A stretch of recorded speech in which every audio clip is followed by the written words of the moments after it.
Pulling up stream health. Copying URL.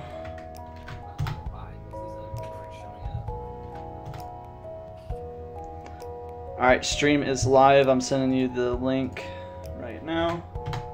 There you go. Thank you. Hello everybody, welcome back to another UGC tournament. This is one of the qualifiers for the Halo Championship Series. The finale next Friday, July 20th. Hope you guys tune in. We won't be streaming it here, but UGC is going to be streaming it, hosted by Halo Pro T-Squared, so make sure you get with their channel. All of their social media is going to be linked down here in the description. Probably on the back end, and then like I said, we're looking at an exciting round here. Just bear with us. We're about to get everything rolling, and we just need a little bit of your patience here. Let me just make some announcements.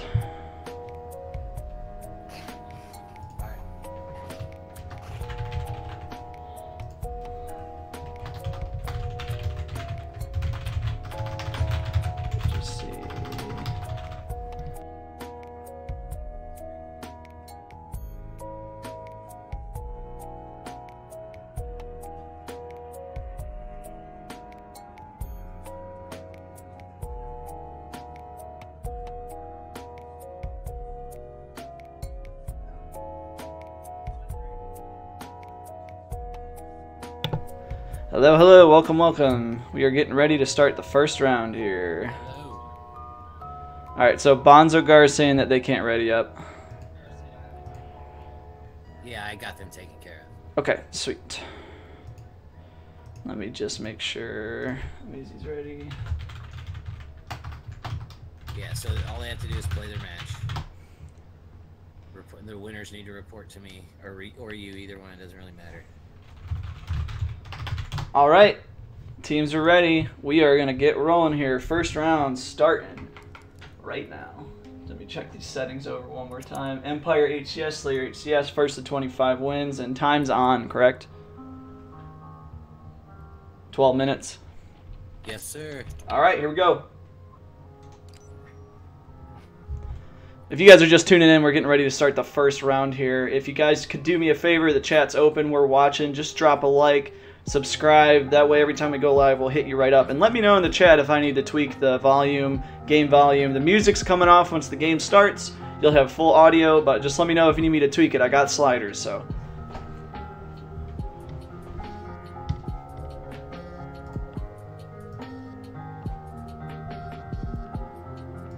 alright, here we go. Cannot wait. I'm excited for it, I really am.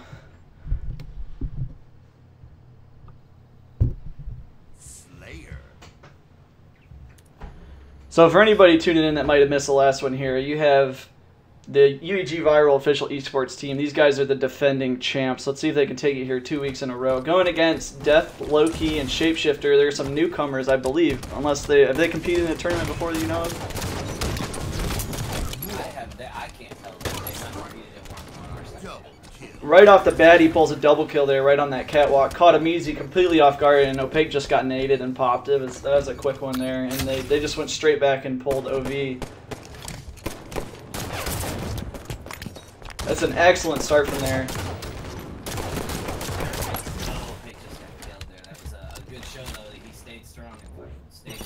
Well, it's not just that either. Look, he didn't just get that over shield. He actually killed Opaque with it without even losing the OV.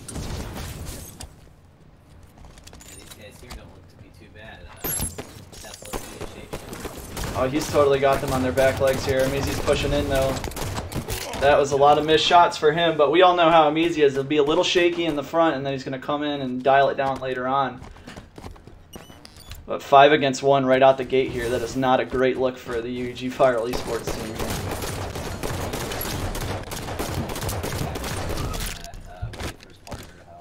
I'm going to turn the game audio down just a little bit here so I can hear you a little better. So we're now looking at 1 to 7. Now, one thing that I'm noticing so far on this map specifically, there's not a lot of weapon spawns, it seems like. No, it's just your basic. I believe there's an SMG underneath red base there, but I think it's just your pistols, man. So you're looking at right now, Deathlow Key's going 5-1. Shapeshifter is 4-0 right now, and Amizi is 0-4. Shots there, he just gets forward right in the face. He's got to back up. Pat's backed up. He knows they're coming in though. He can tell. So here's the thing about Deathlow Key. He's got the bolt shot. He hasn't even had to use it yet. And Opaque just got murdered by a really good starting from Shapeshifter. Shapeshifter really decent at throwing those red corners and predicting where the other players are going to be. Just watching their playstyle, what's striking me here with a lot of like their gameplay, it seems like they're just not giving them any time. They're just killing him, and they're immediately hunting them down. As soon as they're up, they're straight up. And you can see he went right back there, and he got that OV as soon as it spawned. And then as soon as he got it, he was already pushing them while his partner came in from the other side. Two times in a row. They've got to figure out a different way. Maybe play more cautious, conservative, because what they're doing right now doesn't seem to be working. So what I'm wondering too is these Deathlow Key and Shapeshifter guys, do we know where they came from? Do we know if these guys have any experience with this kind of stuff? Because they are just crushing them. As far as I know, they're from a Facebook group, and I posted this tournament into a bunch of Facebook groups. Uh-oh. So as far as I know, they're from a Facebook group. Hold on, maybe having some stream issues here. Let me see, I got a green screen for some reason. Alright, looks like the stream's still up. Sorry about that, everybody. Oh, he got him with a back smack. Opaque probably feels really good about that. 3-15, I mean, they're not going down without a fight, but I mean, this is just... Yeah, and I think that they really are probably knowing that they've got to get more conservative. They can't look like they have been. These guys are taking decent shots here, and it's just not going well for them.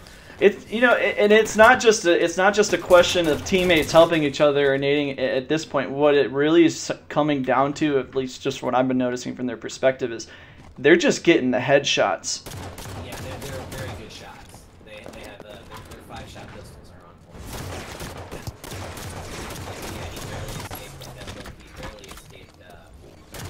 Some easy shooting in the back. So now, see, there they go. They're helping each other out a little bit there. Looks like this first one might be over here, and before it even breaks the 5-minute left mark.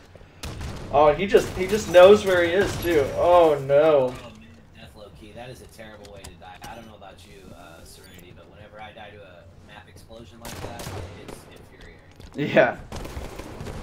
One second, I'm gonna see if I can. I know what this map's missing. It's just a good old fashioned killer. These are settings. Balance it out. Oh, I love that weapon. Yeah, oh look, here we go. There's a nice 1v1 here between Deathlow Key and Opaque Cap, which looks like his buddy cleaned it up. Shapeshifter was all over that, helping him out. I wonder if the same thing happened as our other tournament, if we're going to be able to tell this by the assists. I mean, look at that right there. Deathlow Key's got 7, Shapeshifter's got 7. These guys are just... When one of them doesn't kill, the other one assists, and it's not just one of them compensating for the other one's shot. They're both just lethal, and it's coming down to who gets the last one. Yeah, and it's not that UVG has bad movement. Their movement's really good. It's just these guys are pretty decent shots. You know what I mean? Like, oh, yeah, Opaque got the double melee right there, and that's real sad for Blue Team when those happen. See, for me right there, he was one shot, and he actually got the close call, and he hid there. But what I'm surprised is that he didn't just charge backwards there. It's a bold move. I'm watching Low Key's point of view, and he's literally checking all angles at all times. He's got that aim down sights pointed in. He's helping out. Look, that's a Guardian Angel. It's 5, or no, wait, Guardian Angel when you save your teammate's life, right? Oh.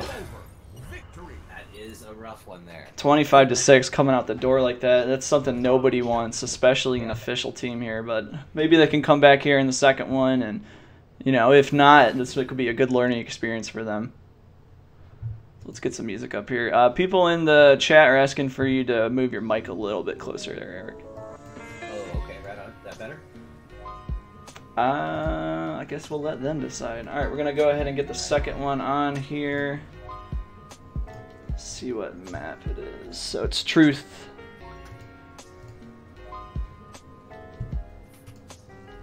Yeah, and if you want to look at the tail of the tape for last match, the assists again 7 and 9, and then UVG had 3 and 2. So you know we're looking at 16 to 5 on assists. They just had to work a little bit better together. You know what I mean? They gotta stick together. Not so close that they get double killed easily, but enough to where they're not fighting those 2-on-1 battles. It's vice versa. When someone's rushing them, they're rushing both of them. You know what I mean? Yep. Well, here we go. Let's get right into it, guys. It's the second game of the first round here, and let's see what we're dealing with. Maybe things can get a little here. Guys, and the people in the chat are saying your mic's not any better, saying it's worse somehow. Huh. All right, hang on. Anyways, here we go. We're going to get right into this.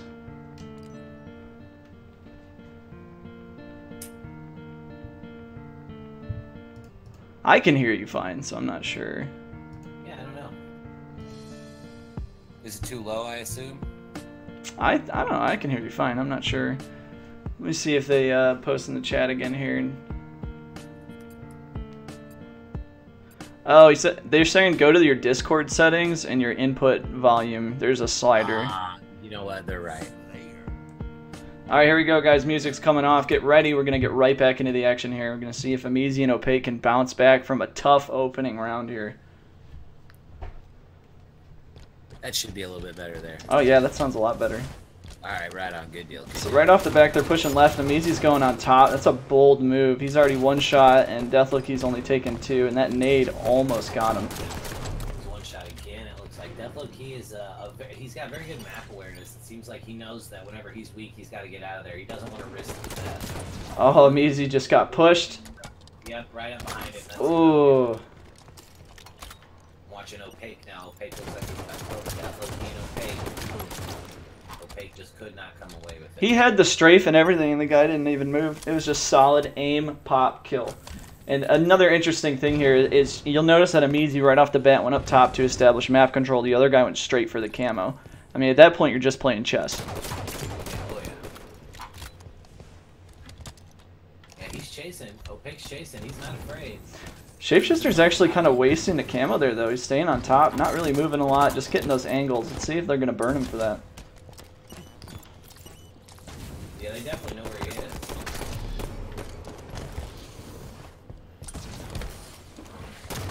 Shapeshifter looking for that. Oh man, I'm using some trouble. That nade. They traded.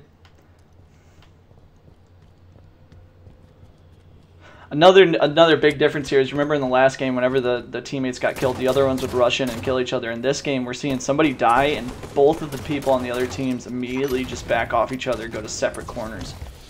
Yeah, I mean, they're playing it smart, definitely. UVG Viral Esports team, they learned a little bit from last match, I think, because it's a lot closer of a game. It was another trade. It was a good push by Opaque right there. Let him know he's not scared and that he can trade with him even on a rough shot.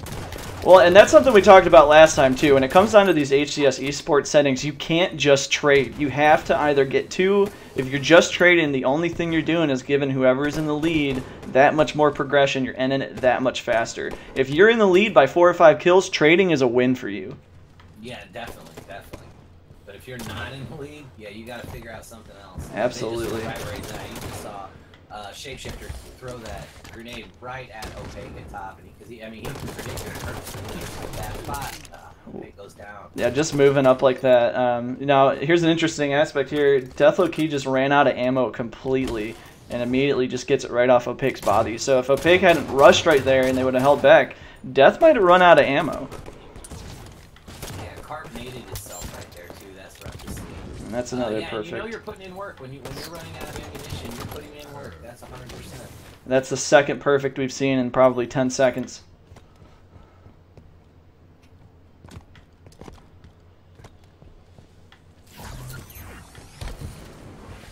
And that's the second time he's wasted camo too.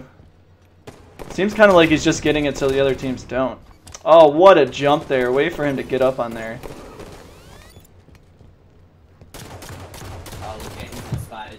Amizi was just caught completely off guard by him being up there. Where's that now? Good cleanup though. They double team right there. This game's closer. We got a game here. This is 8-5. We're only down by 3. This isn't too. That's true. That's true. 9-1 on the last one, and what was it? The first 3 minutes, 9-1. Yeah. They were just they had to play a little more conservative. That was a rough nade there for. And they're both pushing. Back off. Yeah, he needs to get out of there. Nice jump. That's a nice jump. Smart play by Amizi. Definitely. That was funny down mid. I actually wonder if they're in the same party. Ooh. Oh. Oh no. Oh, he got a nice nade, but he got cleaned up on the backside by Death Loki. Shapeshifter has perfected Amizi probably 6 times here. Yeah, Shapeshifter's got a pistol shot on him, man. He's pretty decent. And here we are. Throwing this as being an amateur-only tournament, we were expecting not this high level. Yeah, that's what I'm saying. It's a little bit fishy here. Look at that trade. Nice, perfect kill by Amizi right there. On the Coming trade. back, not taking the disrespect. Not at all.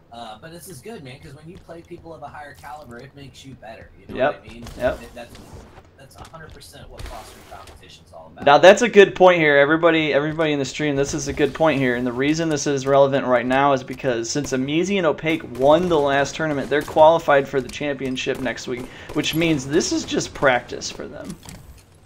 Yeah, definitely. Practice with money, though. Practice with money. He doesn't see him. Amizi, no! Ran right past him. Either he's got camo. I gotta look at his. Yeah, he's got camo. Okay, that's what it was. I'm like, how did he not? How did he not? We have the outline on him, so for anybody who's never done spectator mode, we have outlines on people, but you will not if you're in the game actually playing. Yeah, you will not see these outlines from in-game. You can. That would be very unfair. Look at that. They just pinched him. Yep. Yeah, it was very bad. Yeah, I gotta say, this blue team, Death Loki and Shapeshifter, they know what they're doing. They've definitely played Halo before. You know, and I'm interested. I'm wondering how Bonzogar's doing right now. Yeah, I would like to know. I know my buddy just got 25-1. So they played against Trinjitier's team. Okay. First game went 25-1.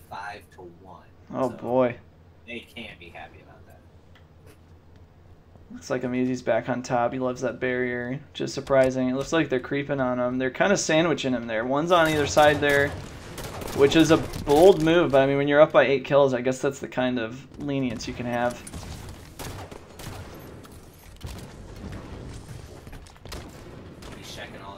Low-key, he's a very aware player where everybody's at, where his opponent's at, and where his teammates at all times. He knew he was going to be there, and he pre-fired. That was a good pre-fire. Nice nade by Amizi, though. Amizi's throwing those perfect nades up there. Oh, look at that angle that Low-key just had. That had to have been horrible. You couldn't see him for sure. The other perspective. I don't think red teams had camo the entire game. No, yeah, power-ups are important when there's no power weapons. You know what I mean? I mean, that in itself, normally Halo's about map control and power weapon control, making sure that you have the power weapons. But since there aren't, nice trade. The power-ups are useful. Especially like you're saying, no power weapons. Man, but it's not just getting them; it's using them, if that makes sense. You can't just, like, yeah, it's great that you're taking away from the other team, but I mean, I guess with this blue team here, with just the dominance they're getting on these headshots, it doesn't really affect them as much. But this is something that was a lot more relevant in the last tournament we did here, is that when you do get camo, getting those 2 kills with it, maybe even just 1 kill with it, just doing something with it, if that makes sense. Yeah, my buddy just messaged me and said, yeah, that was a rough loss. So they're playing the second match now. Oh, it's a perfect 5 kills left, and it looks like red team, UG Viral Esports might be getting eliminated here right off the bat. But there's still 4 minutes and 28 seconds left. They're only down by 6 kills. 3 quick doubles, and they're back in it. Oh man, yeah. Second game was 25-2 for my friend in this tournament, and that is rough. He got hammered. Yeah, they got finished very hard. So looks like we got some competition. Yeah, definitely. It's another perfect. And there you go. That's what I'm talking about right there. That's what we were talking about. The progression. Your teammate's dead. You ran in. Blue team doesn't care. They're gonna just they're gonna trade if they can. They only need 3 more kills. But you had Opaque run in there after Amizi got killed, and just like that, it's 22. They're 3 kills away. It could have been 21-15 still. Yeah, they just gotta play it smart and realize what they're doing here. Wow, that was a rough trade there. Well, red team finally got the camo. I don't know if it helped them much.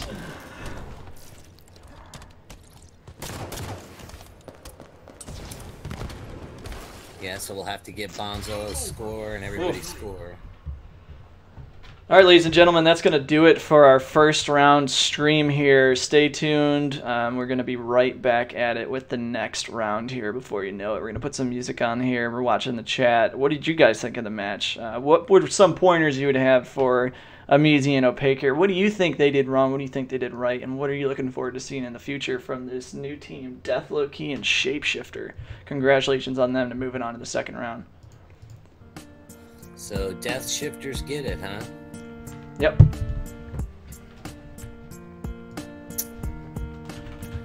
All right, I'm just updating on the back end right now.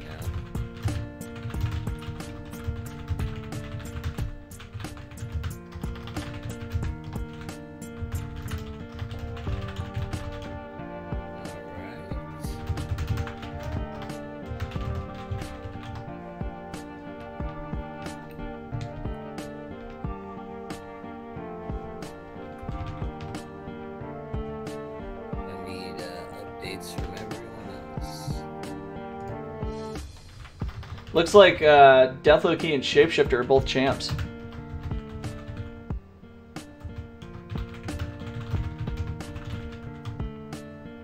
They're both champion? Apparently.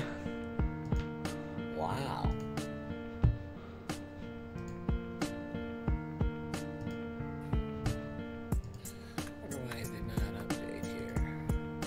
People in the chat, the best one in the chat right now is that they need to play Super Fiesta more. Come on. Super Fiesta's good stuff, eh? Casey Landers came out and she said that it looks like they need to make sure they're positioning themselves correctly. I agree in a sense, but when you're playing against players of this caliber, one of the things I was noticing is Amizi was going up to those high angles. He was getting on those ledges. He was getting above everybody else and jumping down. And they were just perfecting him in midair every time. One of the best qualities Opaque has in his competitive play is he's strafing left and right, he's crouching. It's hard to get that force shot on. The other guys, if you were watching them when they were playing, they were just standing there for four shots right out the gate, as fast as you can pull the trigger. All of them were headshots. They didn't strafe, they didn't crouch. It was just quick kills. So I will say positioning is important, but I think once you get to this kind of level where there's that kind of a gap, it's kind of a small thing, unfortunately. Do we know who Death Low-Key and Shapeshifter's opponents are going to be? Not at the moment, we do not. They're still playing? Yes. Alright, let me message them.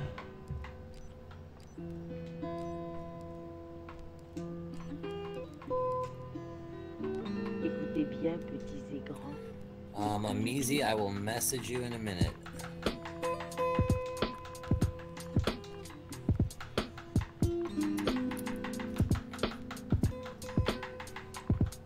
I don't know won their match.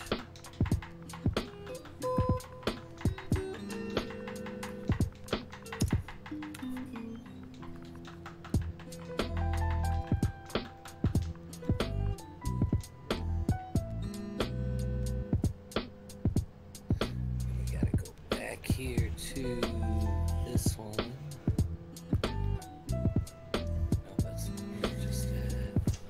Oh man, as soon as I sent them that, they backed out. Great. We're gonna invite them back here.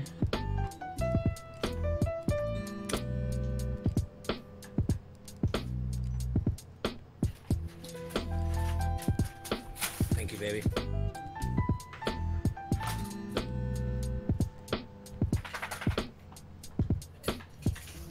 Il avait vu, dit-il, une baleine bleue. Il l'avait entendue qui chantait sur la mer. Le chant était si beau, la baleine si belle, qu'il n'avait pu lever ses harpons et frapper. Et depuis ce jour-là, jamais plus il ne chasse.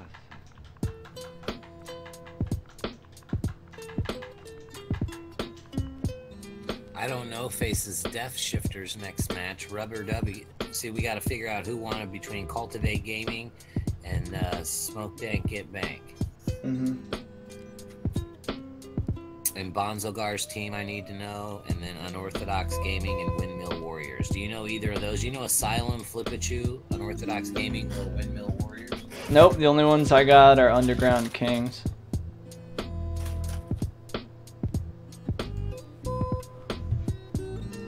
need to know who won between them also.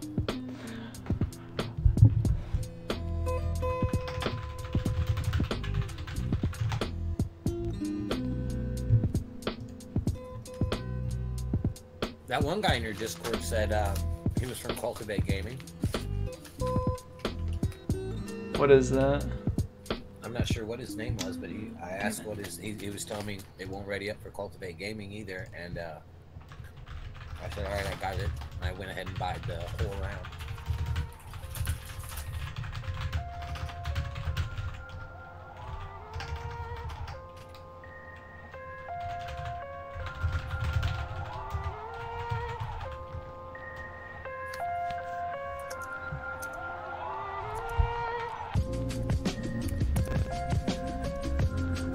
Alright, I'm gonna get the next match set up here while we're waiting.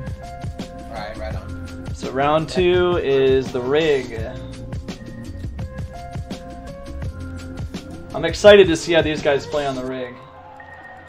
Death Low Key? Yeah, they'll be playing I Don't Know next round.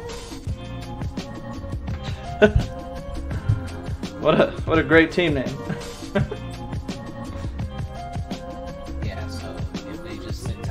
I'm getting the gamer tags of that team that they'll need to play. Oh, is there actually a team called I Don't Know?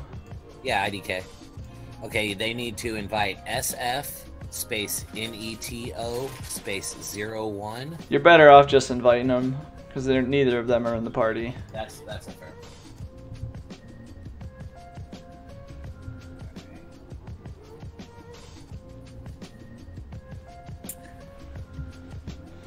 Well, while we have a moment, let's take a look at the stats for these two up-and-coming players here. So you got Death Low Key here. Circuit. Yeah, I play Halo. Okay, I know how to do the Halo. Alright, the most important thing we want to learn here about Death Low Key. He's played campaign for a total of 2 hours, 2 minutes, and 25 seconds. Now, what a great record there. He hasn't completed the difficulties, or he hasn't completed the campaign, but you know, that doesn't really matter. We're not going to get on him. He's got 40% accuracy, and he only died 6 times in the whole campaign, so he's clearly the best. More importantly here, let's get into his arena KD. He's sitting at 6.3, 142,000 kills, 109,000 deaths, 75,000 assists.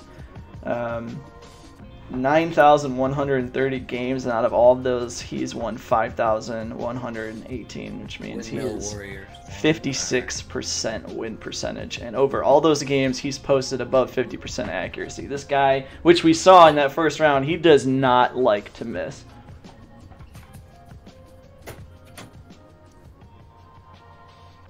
Not too shabby. So let's check out... Oh, it looks like everybody's here. Sweet. Alright, I hope everybody's ready. I'm just waiting on Eric to give us the go-ahead to get ready with the second round. I just need one more second. I'm just setting up a couple of matches for the other people in the tournament. Yep. Well, since we have some time, let's look at Shapeshifter here. See what he's posting here. Have you heard from Bonzagar yet? No, do not have any messages. They should still be in the Hangout chat, though. Alright, so looking here at Shapeshifter stats, it's been a whopping 21 hours, 29 minutes, and 22 seconds in campaign here. He's beat the co-op legendary. He's only beat it on heroic on solo, but that's nothing to scoff at. Sitting at 3,806 kills, 52.9% accuracy, and 284 deaths. What a campaign stat. More importantly here, let's get into his arena score. His KDA is nowhere near close to his teammates, sitting at 174k and 146k deaths. 77k assists. Serenity, I'm sorry to interrupt you, but would you be able to ask KS Show if she can ask Bonzagar how they did, and also if she can get a pinpoint on Cultivate Gaming? Cultivate Gaming. Who's Cultivate Gaming? I'm not sure, but I know it was one of the guys in the. But it doesn't look like he's in there now. I'm not sure. That's the only match I might have to push through as a buy. Alright, hold on. Let me see here. If I made the tournament participation. And you said you do have Underground also, so I need to hear from Underground, Bonzagar. You said Unorthodox Gaming? No, Cultivate. Cultivate Gaming. That It might is have been Foxen and Orthodox. Nyler Slays. Yeah, those aren't our guys. I don't know who they are. They're not your guys? Mm-mm. All we had was the official UG Viral, Underground Kings, Banda Rattles, and Bonzogar. And I messaged Garza to see who won right now. Alright, give me one more second here. Windmill Warriors 1. I need scores. Alright, Bonzogar's get back to me. They're going to a tiebreaker. Alright. So we're going to wait until the first round's concluded here before we start the second one then. It's probably best. Right? Yes, sir. Yeah, it's probably best. Alright, so back to Shapeshifter stats here. Look at this guy, man. 174, 146. So he's not sitting close to his teammate who had that 6.8 KD. But 4.1 is still pretty good here. He's sitting at 12,663 games, 6,834 wins. That's, again, over 53% win percentage, and his accuracy 54.3 over all those games, which is 70 days total of playing time just in arena. 54% accuracy. This means this guy, they just don't like to miss. They just don't. So let's look at their opponents here. SF Nito 01. Here we go. Let's dig in. Let's stalk him a little bit. Another whopping campaign stat here. Look at, he's finished the campaign solo on Legendary. But obviously what we're looking at here is our arena. 5.8 KD, 88K, 66K, but notice the numbers aren't even in the same ballpark. You're looking at 29 days total of playing. The other players, both of them, are pushing 70 days just in arena. So it's going to be interesting here to see 5,509 games played, 2,898 wins. I mean, again, they're over the 50%, but you're just not, you can't really compare the two. They're both kind of in different leagues. You can tell these other two guys, it's their mains. Oh, for sure. That's all they play on. Yep. So let's get here to Unwise Donkey and let's see what he's got going on. 4.0 KD, 48, 38K, and again 19 days. Not a lot of playing time. I mean, it's still a lot. 19 days played just in arena. That's not no playing time. I'm not saying that at all, but compared to pushing 70 days just in arena, it's hard to really get in there. So, like I said, everybody watching, just be patient with us. We're just waiting for the first round to complete here, and then we'll be getting right into the action second round. Just a few more scores I need, and we're ready to go. And if no one gets back to me, so I still need Bonzagar, and who was your other team you had on Underground Kings? Yep, Bonzagar is doing a tiebreak right now, and that's right. Underground Kings.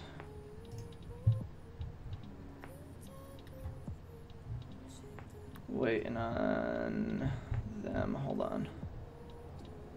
Who is that? Is that MLG Quattro and Stupid YouTube? Not sure.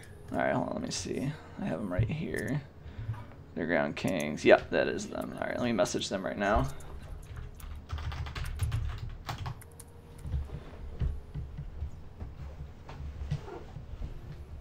Yep, 5 minutes, and I'm going ahead and manually running the next round. Bracket has been updated as far as any information that I have, so if you guys would like to go and take a look at the bracket. We're waiting on Bonzagar. No, I'm sorry, I'm not saying 5 minutes. We have to wait on Bonzagar and what was the other team's name that you had, Serenity? Underground Kings, but they are not in the server Kings. anymore. So I cannot message them, which means if they don't get back to us and they get DQ'd, that's on them. That's what they get for leaving the server. Agreed.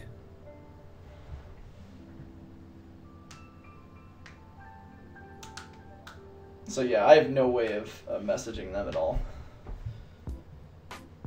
Let me see if MLG is still in the server.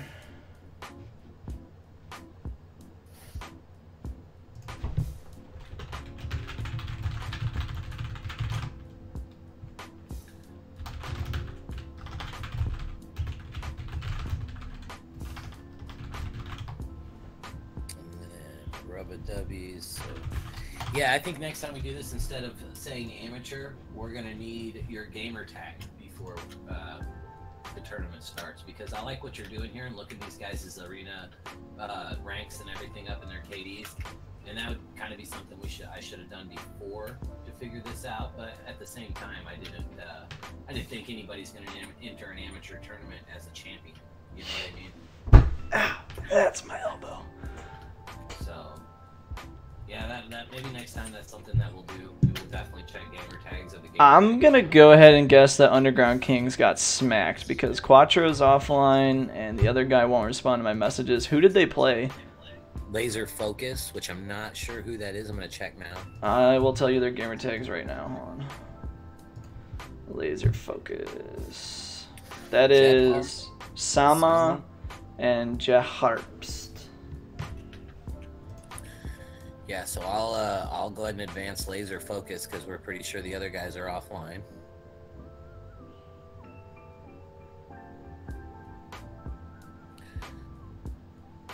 Well, who knows? We don't know yet. We gotta get a hold of one of those guys. I gotta advance somebody, and no scores are being reported. So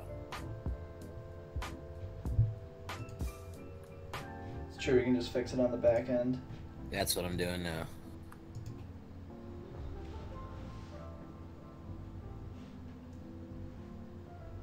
If you guys are just tuning in, just be patient with us here. We'll be getting into the second round shortly. Definitely, and don't worry. The next round, because of this Serenity, because everyone's taking a little bit longer than anticipated. The next round started like 5 minutes ago. But what I'm going to do is to just continue to run these matches manually on the back end, and the bracket will update. Yeah, so no one will have to exactly worry about readying up. I'll take care of all that.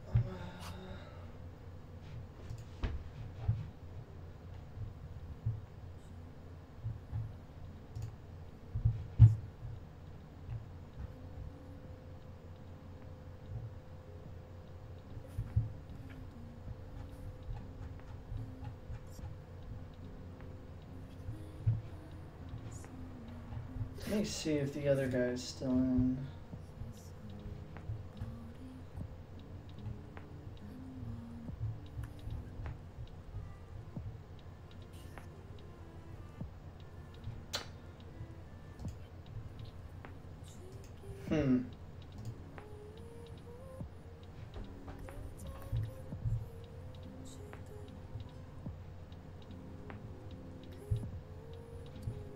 Yes, I don't know. Death Shifters.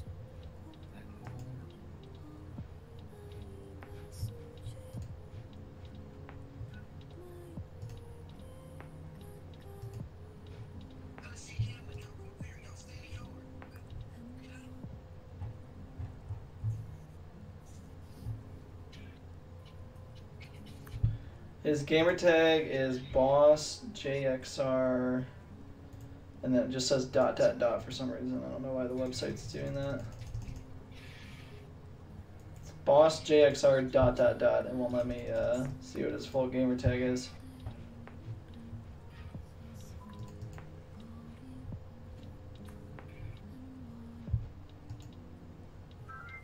The other guy's name on Xbox is just Sama.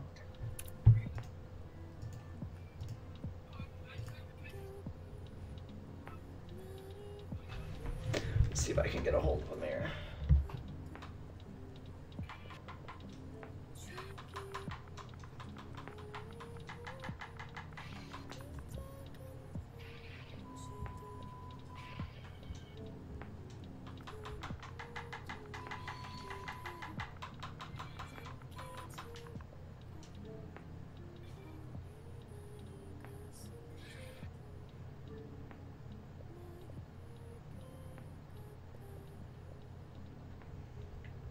Yeah, so fuck.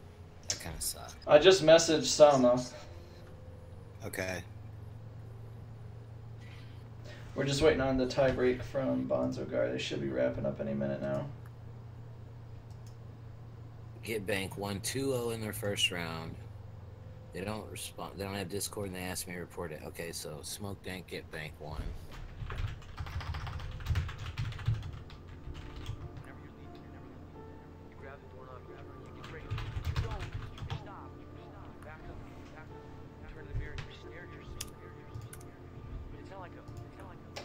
Stupid YouTube must have got smashed.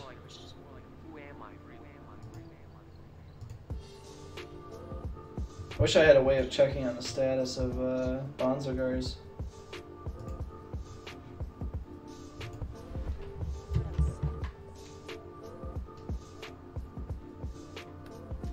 Laser Focus is moved up. They just messaged me. Yeah, I moved Laser Focus up.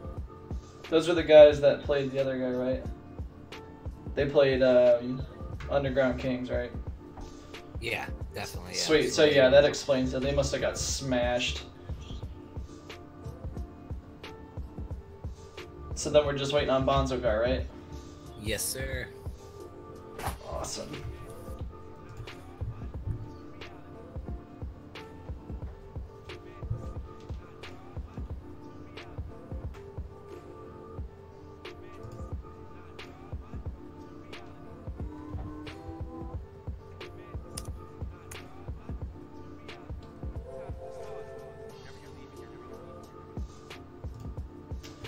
Oh, I love how the Xbox app won't load messages. I really love that. I really do. Oh, yeah.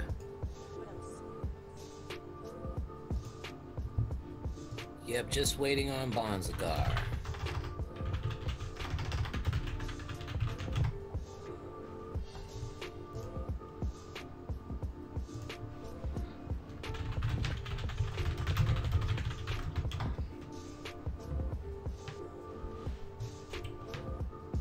Yep, once we figure out what's up with Bonzagar, then we're in good shape for round 2.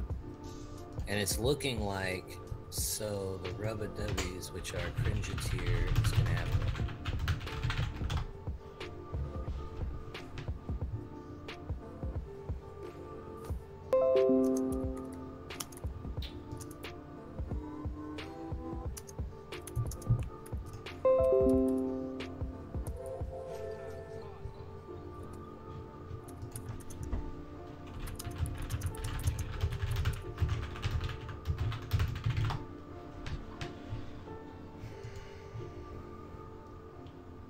You guys are just waiting us. Just be a little more, just be a little patient, please. We're trying. Just waiting on Bonzogar. Bonzogar is going to a tiebreak. They didn't just get smashed flat out. Nice, good job. We just don't know who won the tiebreak.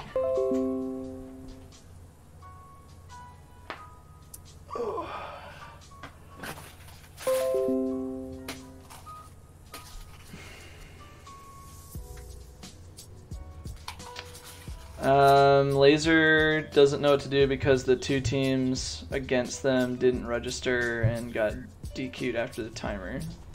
They said the 2 teams supposed to play us below haven't registered a winner yet. Between Laser Focus. Is that Bonzogar? Yeah, the Bonzagar, yes. So Laser Focus is waiting on the Bonzagar to... Alright, I'll let him know. Yeah, that's true. We have to find a way to factor in the timer for tie breaks. Like a way to pause it. Well, as it sits right now, and we're doing updates all the time, is that if we change the round time mid-tournament, the devs are working on a fix for that now. So that's why I'm having to manually advance these, because I had the round set to 40 minutes. I figured 3 12-minute matches was 36, but things didn't actually go as planned. So maybe I'll set them each round for an hour next time, even though, hell, we could possibly be waiting for 35 minutes in between rounds. But is there a way to advance it? That's what I'm doing. Yeah, that's what I'm doing manually right now. No. I mean, is there a way, if you're ready to go and everybody's ready to go and there's 35 minutes left, is there a way to kickstart it? No, and that's what we're talking to the devs about. We got to figure out a way to just start round, and it's advancing as we go. You know what I mean? That's why this is beta. That's why it's free.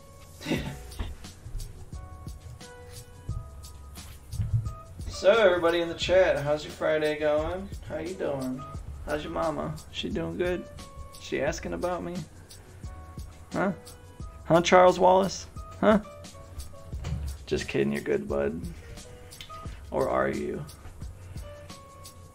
What was your guys' favorite part of the first round here? I like the comeback by Ameezy and Opaque that second game. That's true. That's true. You gotta give them credit there. They did. It was not as bad as a blowout. It was not that bad. I mean, it was bad, but it wasn't as bad. It's kind of like the second game that we spectated in the first round of the last one. The first game was just an absolute blowout, and the second one they came back and got 10, 12 kills. But that's why I'm interested to see how Deathlokey and Shapeshifter do here on the rig, because remember that first map was like straight up open, right? And on that open map, they just slaughtered. And a lot of the kills they were getting on the second one was because it was a lot more close quarter. I think it's because it's a lot more close quarters. I have a feeling that these guys in their range is, like I said, that 50% accuracy over all those games. That's something that's, I think, is a huge factor in their gameplay. So for people who are out there watching, maybe if you're going to be playing against them, get them into those corners.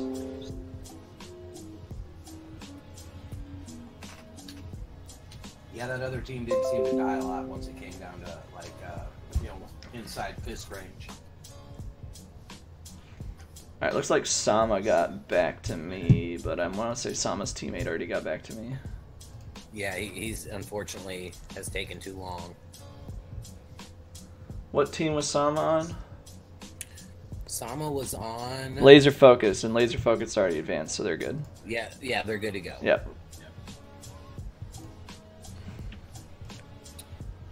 Ooh, the chat is popping off. Everybody wants me to do an old man voice. Have you heard from Bonzagar? Why does old man voice make you think of Bonzagar? Yeah, I'm just trying to advance. Yeah, I messaged him. I told him to let me know as soon as it's over. Well, they started the tiebreaker at 5:38, but I'm pretty sure my Discord is like super off. So about 20 minutes ago.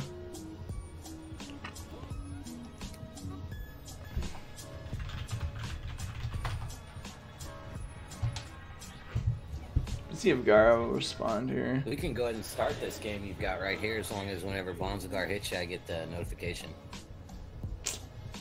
Hold on, I'm asking Bonzo.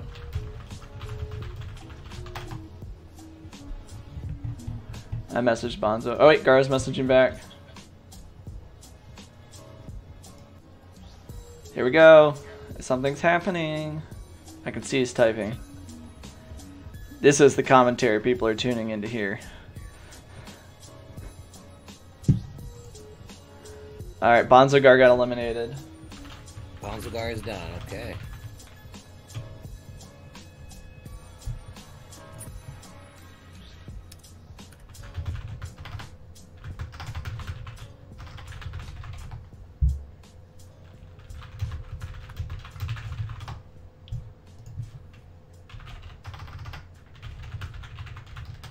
Alright, cool. We can proceed here then, now that Laser knows who they're playing against. We can get in here. It's time for the second round. Let me just message Shapeshifter and ask him if they're ready. And then I'll message Nito as well and ask them if they're ready. Just as a courtesy, since we've been waiting in this lobby for 30 minutes. So it'll be, was it Soma's team versus the people? What we need to get the gamer tags from Bonzagar, because that's who Soma will be playing. The people that just beat Bonzagar. Whoever's in your bracket against them, because they both got offline. It should be whoever's in the first round bracket against them. All right, red team's ready. We're just waiting on blue team to hit me back.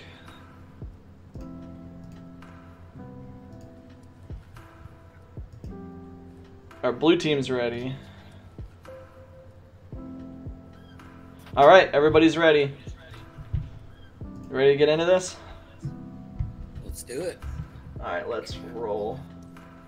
Oh my God, hit B instead of A.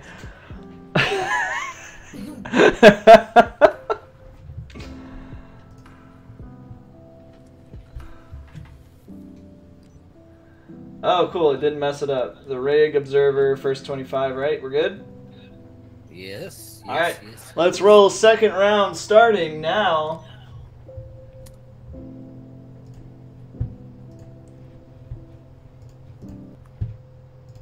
Hope you guys are ready for some tasty Halo action.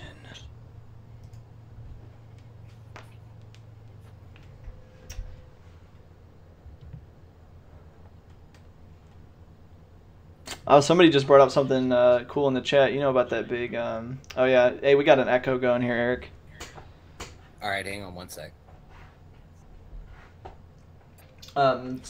Christian Alvarez just brought that up in the chat here. Something important we should bring up is the actual big Halo tournament is going on this weekend. Do you know anything about that? Oh, yeah. Our guy we work in the office with, T Squared, he's the owner of Straight Rippin', and Straight Rippin' did very well today. Well, I watched a lot of the NOLA event. It's a side-by-side. It's a first of its kind, actually. It's run by MLG, kind of a competitor of our deal. It's a Gears of War 4, and then the Halo World Championship, all in the same building under the same roof. So. Nice.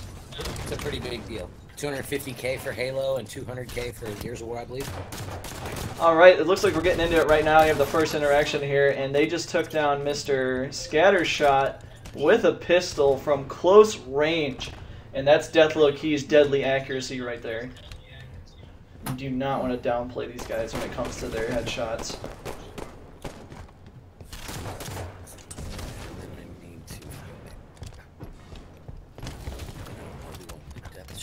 Match. I'm sorry, I'm a little preoccupied. I'm still trying to run this on the back end, Serenity. Everything that's happening is pretty much as explained right now. You know, you got Shapeshifter going up 2-0, and again, that's something we talked about in the intermission here. Just looking at their stats here, these guys have 70 days worth just in arena, and you can tell just the small interactions they have with each other. Looks like we're still getting a little bit of an echo there. Okay.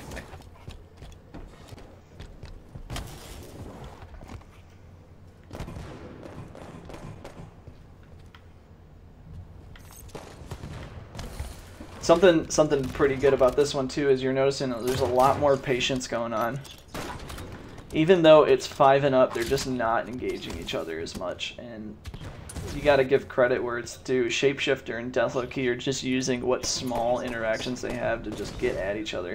I can actually hear it now, Eric. Am I just in like speaker or something? No, I have Discord. Nothing's changed from when we casted last time. Huh. What's going on? Weird. I'm gonna go on mute for a sec. Okay. Actually, is that any better? Do not. No, yeah, that's fine. I don't hear any echo now. Right, good deal. Let's get back into this here. It looks like Shapeshifter and Death are just 8-0. It's this is brutal right now. They're going 9-0 here.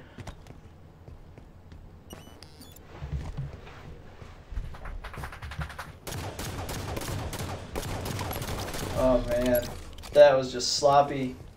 Deathlow Key didn't even go for the headshots. He just body shotted them out. These guys are clearly just sitting back and taking this one.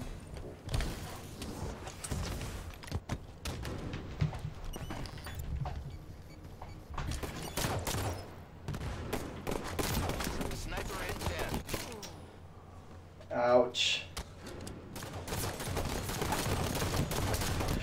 No, so straight up 4-shot. So the way that this works right now is it's spectator mode. So we can see all the weapons everybody has. We can see how much ammo they have. We can switch between them, and we can also see their shields and their health. But when you're actually playing the game, you can't see the outlines. It's mostly for us as the spectators.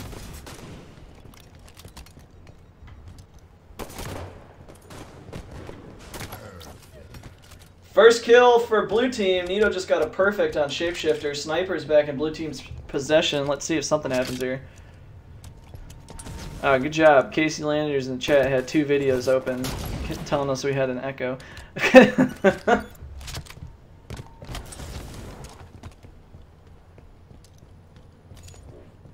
Wow, they just went from their first kill to 4 kills within the span of 40 seconds. We might have a game here. They still have 8 minutes left. If they keep getting the kills the way they're going right now, we might actually have something here. They're just down by 10 now. Make it 11.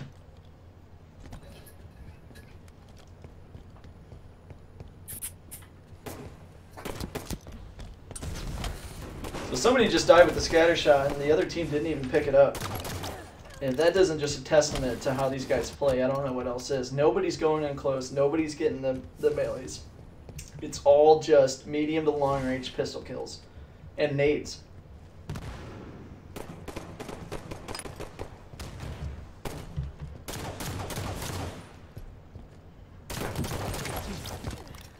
And there it is again. That's another thing that we talked about in the last match too. And why is this donkey? His partner died, and he just charged right in. He actually got the kill because the other two traded. But that's something you want to consider. You don't want to just charge in, especially if you're down by 10 kills or 8 kills right now. But it looks like it's working out in their favor. And here he's getting a drop on somebody, and he doesn't go for the melee. He instead boosts to the side and just gets hammered out by Shapeshifter, who probably heard him coming from a mile away.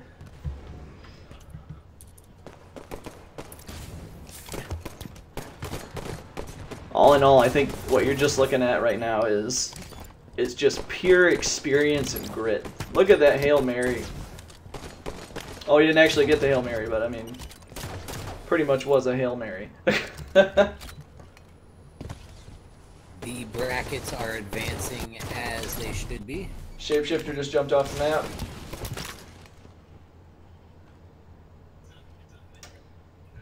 And they're only down by 9 in the first one here, so it's not a total blowout like we thought. Remember, it was like 14-0 at one point here. Sniper in 10.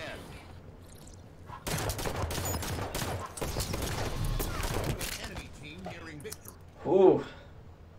5 kills left for Loki and Shapeshifter. We can't say we didn't see this one coming here, but what we will say is these guys are putting up a better fight than I thought they would for how their stats are.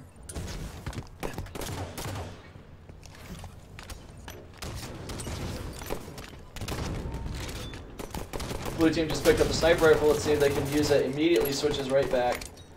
And that's another thing I want to talk about here. You see Unwise has that scatter shot again. He's had that scatter shot most of the game. He just hasn't been using it. And I feel like in the last tournament that we casted here, the weapons on the map were a huge deal. And it seems like in this tournament, everybody's just said, nope, I got my pistol and that's all I want. I mean, right there, he just killed that guy. It doesn't even go for the sniper. Oh, wait, nope, he's going for it now. Let's see if he uses it. We're going to watch Shapeshifter here for a little bit. Unwise got the scatter shot out. Pushing him. And he got naded out before he could even use it.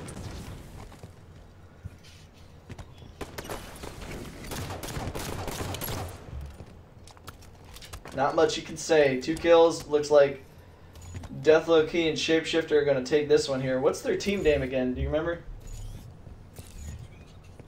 I do not remember. Looks like their name is Death Shifters. Death Shifters, yep, that's it. And that's it. Last kill here. That's going to wrap up the first game of 2 series here.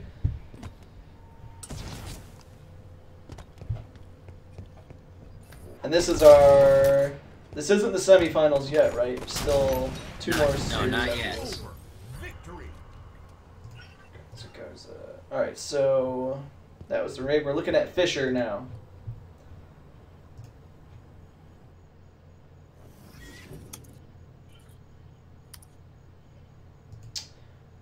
Let's get the music back on here. You guys just saw a smackdown, honestly. The beginning was a smackdown. They started getting a little more comfortable and coming back there.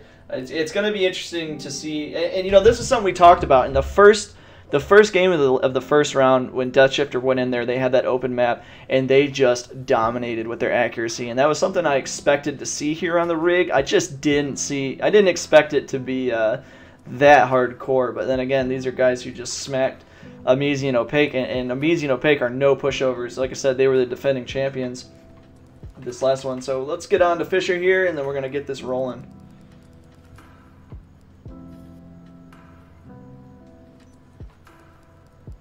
Hope everybody's ready. We are digging right into it.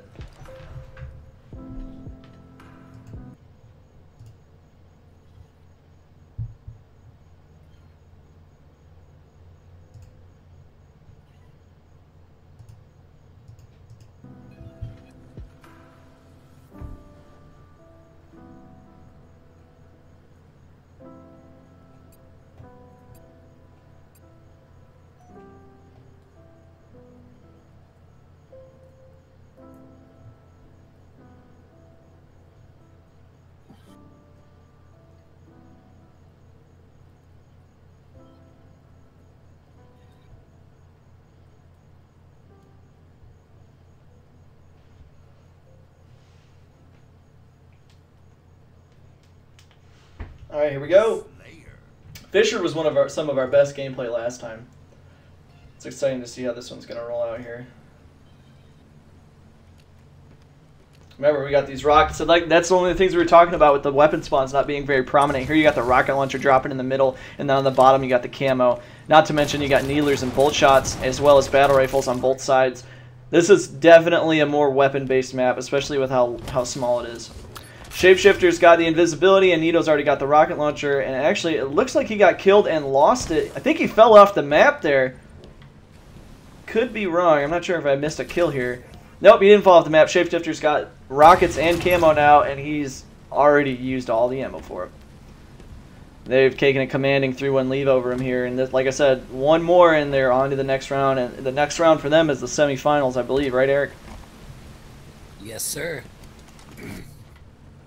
See what we got here. Unwise Donkey creeping across the top here. Deathlow Key doesn't really seem to know where he is.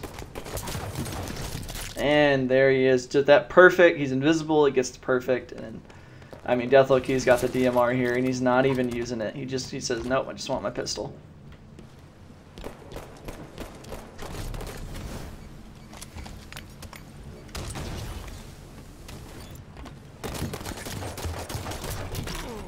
Oof.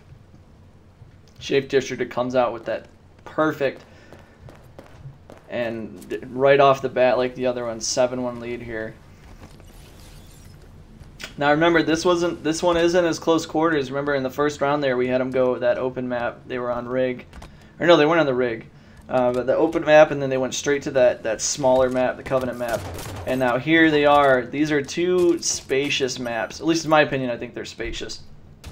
And like I said, when you get guys with Deathlow Key and Shape who have this crazy accuracy, maps like this, it's going to be hard to get around them. You got to push aggressively, you got to dig, you got to slide, and you got to just catch them off guard. See right there, Nito with a nice perfect on Shapeshifter, but Deathlow Key just says, nah, you're not getting out of here. I'm gonna finish you off, and then right there, bam. Rocket launcher is up. Let's see if anybody's there, and nobody's there for the spawn. It might be a scramble for it here. Looks like people are starting to notice, and they're rushing it. Red team just went for the invis, and somebody went down there to engage them. Rockets are still up. That is an interesting play.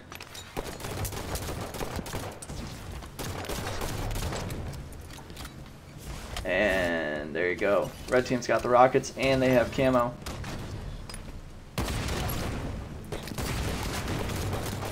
Oh, he's one shot, and he got taken out. That is a major upset there on Shapeshifter. He was one shot, and he couldn't get the final shot on them. Shapeshifter might be in a little bit of pressure here.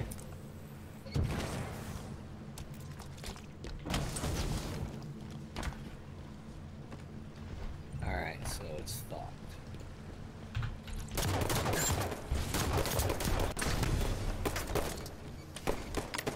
Four to 12 here. It's a little bit closer now. And right there, look at that. Nito cleans up Deathlow Key. Almost gets the melee. Burst. Shapeshifter's down. That's a nice upset there.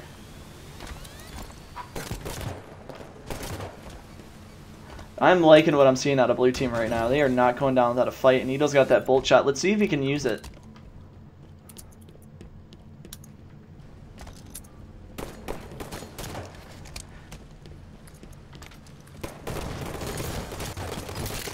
Deathlow Key goes down again. Now it's 7 to 12. They're only 5 kills below them. Things are changing here. I'm noticing a big shift in how they're playing. Look at that. Shapeshifter goes down, and here's what I want to focus on here. This is why this is so important.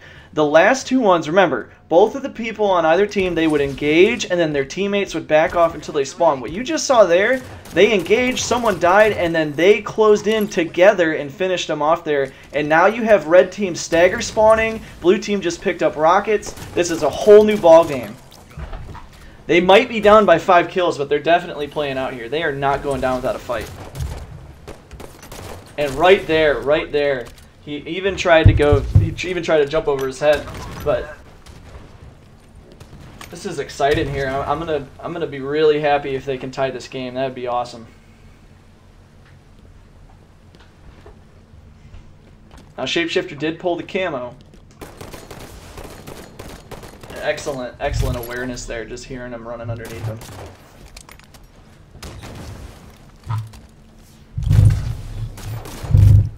Wow, Shapeshifter had the camo and Unwise Donkey came in and just rushed him. Eric, I got a bad echo. Alright, hang on 1 second. And that's a perfect on Nito there from Shapeshifter. Like I said, Shapeshifter's not going to let him go down a fight, but let's look at our mid-game stats here and just see how we're doing here. So you got Shapeshifter running 13 kills, 3 assists. Deathlow Key is only pulling in 3 kills and 2 assists. He's been pretty much out of this game. And that right there, going 3 and 6 at this point in the match, I think that has a lot to do with why this one's 17 and 11 there. You see Unwise Donkey and SF Nito, they're both 6-5 and then 2 and 1. Both going negative, but when you have somebody pulling all the weight like Shapeshifter is and then he goes down, Deathlow Key's just going to get smacked every time. And there you go. You have some excellent teamwork there, but he still managed to trade him on the way down. But like I said, when you're down by that many kills, 19 to 12 here, you can't go for the trade. You got to do more than that. Rockets up. Let's see what happens. Everybody's pushing. 2 people, 1 shot.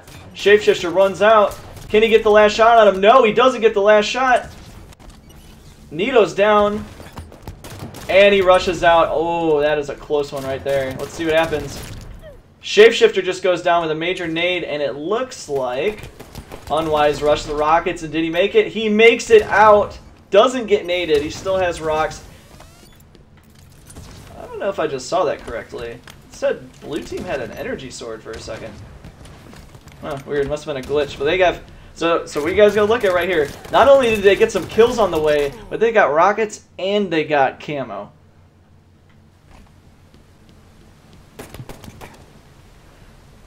Now let's see if they can use them. Down by just 6 kills. Remember, Death Shift just needs 5 kills to advance to the semifinals here.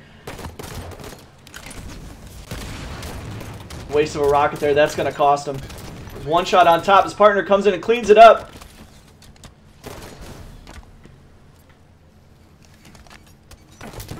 And he lost the rockets. 22. They're just 3 kills away. I think losing that rockets is going to be a big deal for them. They put up a hell of a fight here in this last game here, but losing those rockets down by 3 kills, that's an instant 1. Knowing Shapeshifter and his accuracy here. Oh, rockets are down. And they fell off the map. Tough break for Unwise Donkey. 16 to 22. Just a couple double kills and they're right back in it. Shapeshifter's 1 shot goes down 23 to 17. They traded from a perfect by Nito on Shapeshifter there. But sometimes perfect just isn't good enough when you're down by 6 kills. Especially when it's just 2 away from win. And Deathlow Key comes right back. Perfect's Nito. Here we go. This is the elimination kill right here.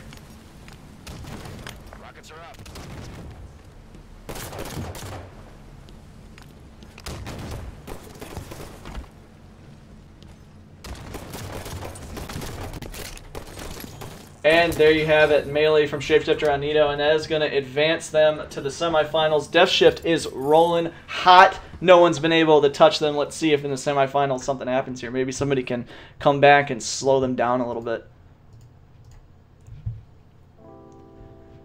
So once again, we're going to ask, ladies and gentlemen, please just be perfect here between these rounds. We just got to have some patience. We just got to have everybody on board here, and we're going to talk about what we just saw. We're going to talk about the high points, low points. What did people do right? What did they do wrong? What did you think? Your feedback is important. While we get all these brackets tied up here, just have some patience with us. And like I said, we got the chat open. Now's the time.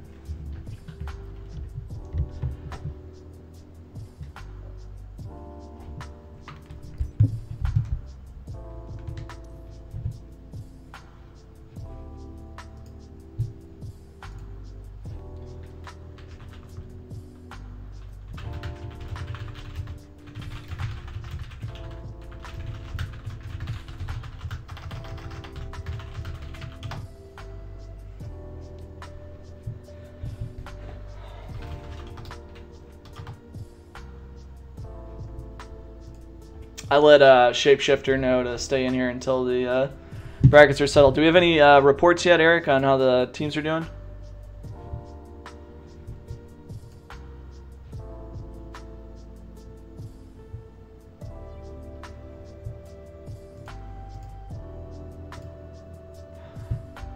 Hello, can you hear me? Yes, we do. I'm busy advancing the back end because a lot of people are having trouble readying up. It looks like the winners of Death Shifter, and I don't know, was the Death Shifters, right? Mm-hmm. All right, well, they're going to play Rudder Dubbies, which is Cringeteer and QX. All right, I'm going to invite them right now. Flipachu team is going to play Laser Focus. Now, I'm not sure who Laser Focus is, but Flipachu will play them. And Death Alright, I'm inviting Cringeteer right now. You can invite his partner.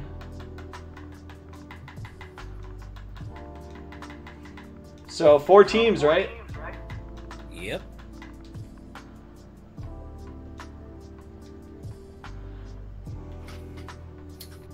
Alright, let's look at what we got here. Cringeteer's here. Hope he invites his teammate here. Semifinals, first game is going to be on Truth. Am I coming out of your phone or something? No, it's on my laptop. Hang on one sec. I wonder what's going on. Not sure.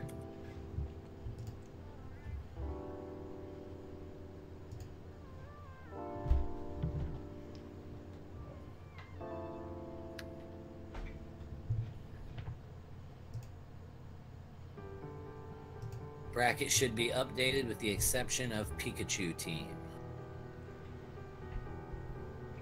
Yeah, so Laser Focus will be playing Flipachu and Death Shifters versus Rubber Dubbies.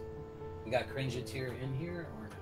Yeah, they're in here, but they have the teams mixed up for some reason. I don't know. I don't know what. Deathload changed to blue.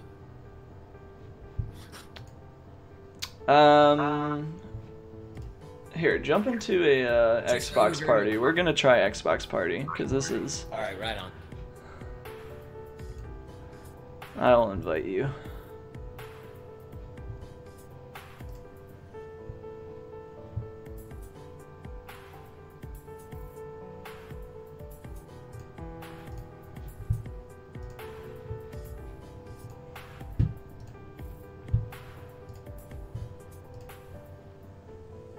Working any better there? Oh yeah, it sounds. Probably got to be a lot better, right? Yeah, it sounds a lot better. I don't know what was going on with there. Yeah, I have no idea what was going on. I'm trying to figure out the very next match right now. So can I go straight into this match? Is there more I need to do on the site first? Oh man, the support's rough on this one today. Are you asking me? No. I'm just saying the support's rough on this one today. Nobody's readying up. What are they doing? Alright.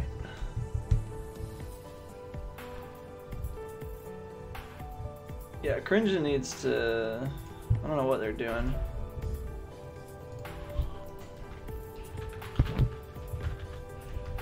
Alright, cool. Did you say you knew who Laser Focus was? Nope. I don't know them.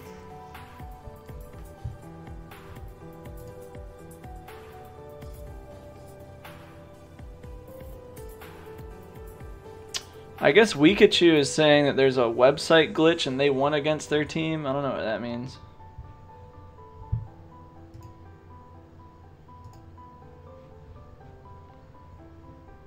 Have you heard anything like that? Their match bugged out. Okay. I'm having to advance them on the back, so Okay. that's what's going on with that. Everybody just watch and just be patient. We're going to be getting into the semifinals here. Just let us get all the teams progressed up here. So that way when we do get to the championship, it's quick, easy. We have a small amount of teams and it's all going to make sense here. For sure.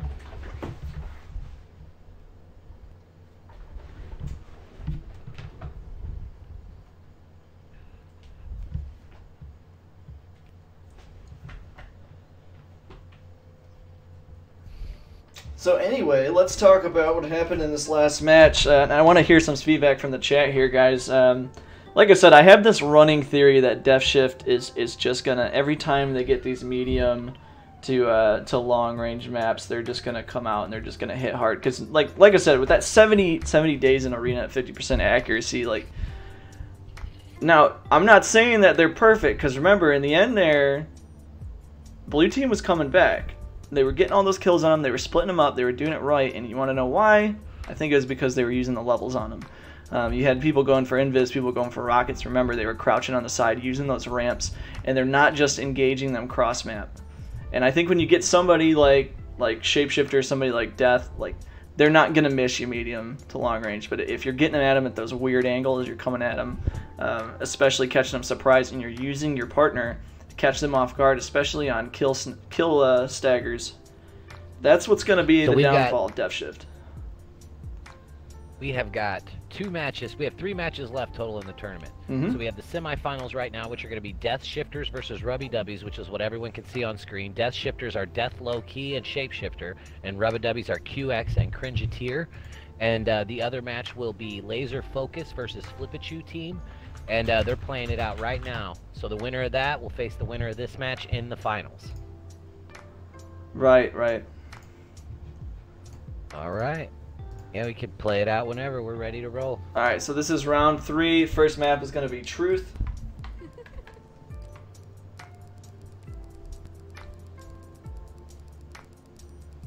One of them actually messaged me. It was like, put it on Truth. All right, are we ready to get into this? We sure are, man. Let's do it. All right, let's roll it. Semi-final action happening here. I hope everybody's on the edge of their seats. Now I've been playing some chill-out music because I'm trying to keep you guys relaxed between it here. But let's get into it. We're going to keep the music on until it loads, just in case it takes 10 years. Hashtag thanks 343. Yeah. But at least it loads instead of just smashing us out to dashboard. I don't know. Everybody puts a lot of hate on 343. I think they took over the franchise. They were innovative with it. A lot of the old school gamers that love the classic Halo play didn't like the direction of it. But you can see as it sits, it plays very well. You got to give them. I mean, you got to give them credit too. I mean, they've been dealing with so many problems. They're a AAA developer, and they've made a good game. You Yep. know what I mean? Regardless of whether the settings, the settings that the people don't like, or the movement, whatever, this game functions perfectly. The observer system, the spectator, what we're watching through right now, is a great addition. A lot of games don't even have that. You know what I mean? Yeah, exactly. All right, looks like blue team's got camo right now. Speaking of spectating, Deathlook, he just rushes the top there, and on the way down, Cringe just goes out. Yeah, Crinja and his teammate QX, they were the ones that beat my friends in the first round, and my friend goes, I thought you said there was no pros, so apparently they're not bad at all. 25-1, 25-2, right, in their opening round. You got 2 teams going against each other here that absolutely just hammered their opponents in the first round, and it's already close to. Yeah, both of these teams destroyed. And you can see Deathlook, he's just waiting. He has no problem sitting there. Shapeshifter's just backing him up, and the other guys are doing the same thing. I think we're going to have 11 minutes of waiting here. Another interesting fact, almost everybody's dumped their nades. They've all kept 1 in reserve here, but Shapeshifter's out of nades, and he's in the middle here, and his teammate just went down. So now let's see if blue team closes. Blue team is closing. They're pushing him. They're using that last nade there. Yeah, and blue team is very decent, man. Cringeteer's got a shot on him. He's very good.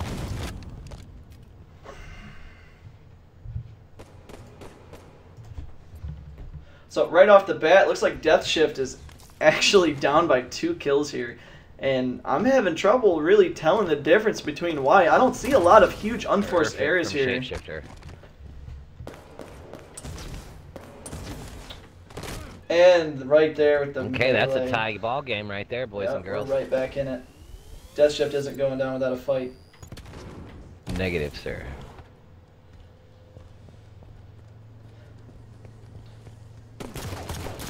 Now that right there, that was excellent. Death low key, that was key. Yeah, that was very good. Yeah, Look, he knows where he is at. He's pre-firing. Now, what I want everybody to take away who just watched that there, remember how he was crouching behind the wall there? He didn't pop out until his teammate already got 2 shots on him. So they were on track to trade with each other. His teammate drops off and the other guy says, peekaboo, you're done. And just like that, you have... Look, Death low key just putting shots anywhere he can. You know what I mean? And his friends cleaning it up. They doing very good here. And just like that's how you have Death Shift. They go from being down by 2 kills to up by 3, and it's really only been the space of a minute or 2. Yeah, so the winner of this match actually guarantees themselves a minimum of $100 because the payout is $200 to first and $100 to second. So the winner of this match is automatically in the finals. Yep. Yeah, money on the line here for sure, guys. And this was something we brought up in the first round here. Remember in the second match, they played on this map, and that was the part where Ameezy and Opaque got a lot of kills on Death Shift here because, like I said, that medium long range, that's their niche. And when you got people coming in close range like this, that's why you have 8 and 2 or 8 and 6. It's only a difference of 2, but then again, these are two high caliber teams here. Yeah, both these guys, all 4 of these guys are pretty legit here. They know how to play, they know how to stay safe, they know when to push and when not to push. I mean, it's tied up again. This is the 3rd time this game's been tied, and we're only at 8-8. You know, 8-9 now. Yep.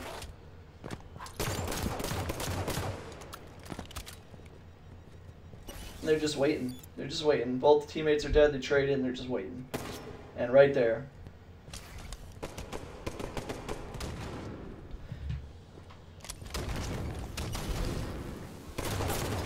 Bold move for them to push out together like that.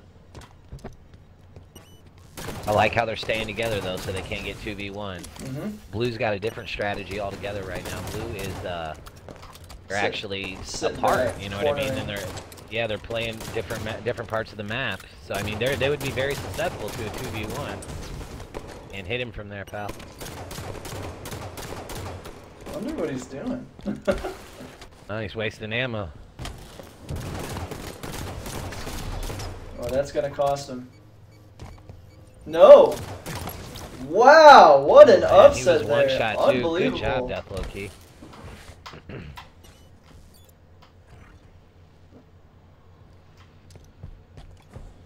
They're playing very smart. See, he had the shot there, but instead of giving his position away, he waited. He's with his teammate.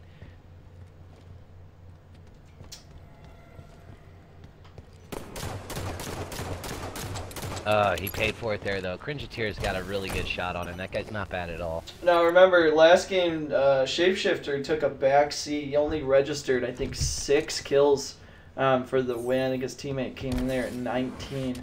And now you're looking at him bouncing back here. He's still going 4 and 7. But he's got those 4 assists. But I just don't know if that's going to be enough to top blue team here. Let's hope. Blue team is doing a fantastic job as it sits right now. Yep. Cringeteer is definitely playing those corners. There's been a few major upsets, but like I said, look at this guy. They're just waiting. Patience.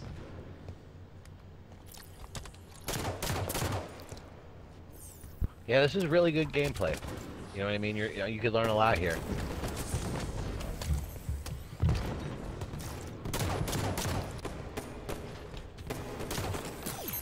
Nades at the right time.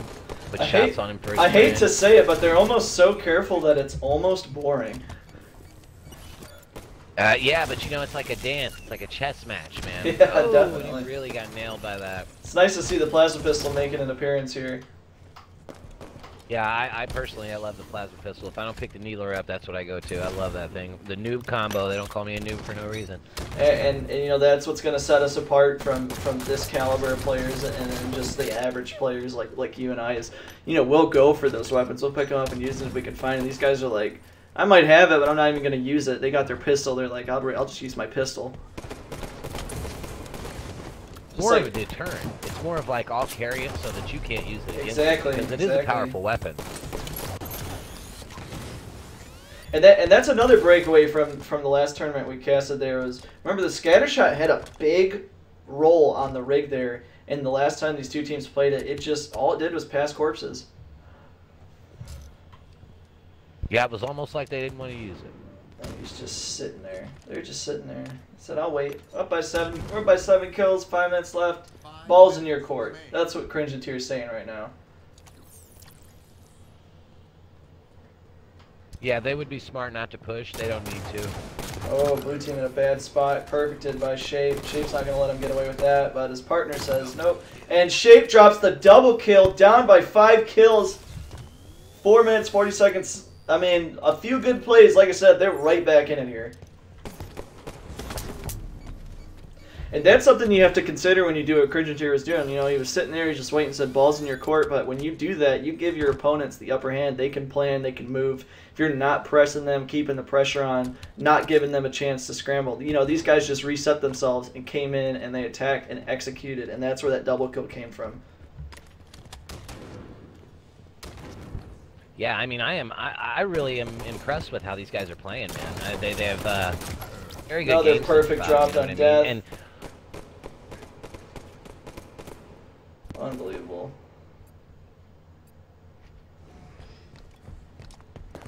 I wonder how me and you would do against the champions. Maybe we can do an encore match. Me and you versus the champions. I actually had to play in a tournament one time because we didn't have enough players, and this was before the AFK system would automatically advance a player that wasn't ready. So I played in one of these, and I ended up playing against Spartan and Veltel, which are two members of the team Elevate, which are actually at NOLA right now, professional Halo players. How they doing? Mostly the reason why we are doing amateur-only tournaments. They did very good earlier today. Look at that. Low-key just killed that with that grenade right there. And the red team picked up camo. But I actually played against them, and we went 14. Of course, we got beat by pros, but it was me and a rando, and we went 14 against their 25 in the first game, and then like 12 against their 25 in the second game. Nice. Yeah, we did very well. But, yeah, there was no way we were winning that, though. Oh, yeah. So, but yeah, it'd be interesting to see, you know, these guys that win. And I know Cringeteer has played in our tournaments before, and he was a little upset that he had to play against the pros. But if they end up winning this, that's exactly where this tournament's going to take him, to the $1,500 finale, where he'll play Spartan, Falcated, L-Town, and a number of other pros. We've had Ryan Noob in these. So in those, they won the first few weeks, and they all have invitations to the $1,500 one, which is being retweeted by official HCS. Actually, I have to thank T-Squared on that one. He's got a contact inside 343 that he gets, you know, can call them and ask them to retweet our stuff. So that happens, and that's great. So down by 3 kills here, 2 minutes left. Something's got to happen here. One double kill, and they are just a kill away from tying it here, and they know it. They're just, you can tell how they're playing. Everybody's they've got to play it smart. Like, he knows he's one shot. If he had a grenade, he'd be in good shape, but he didn't. Look, his buddy pushed him, caught him off guard. The next 2 minutes here are going to decide whether there's a tie break or an elimination next game.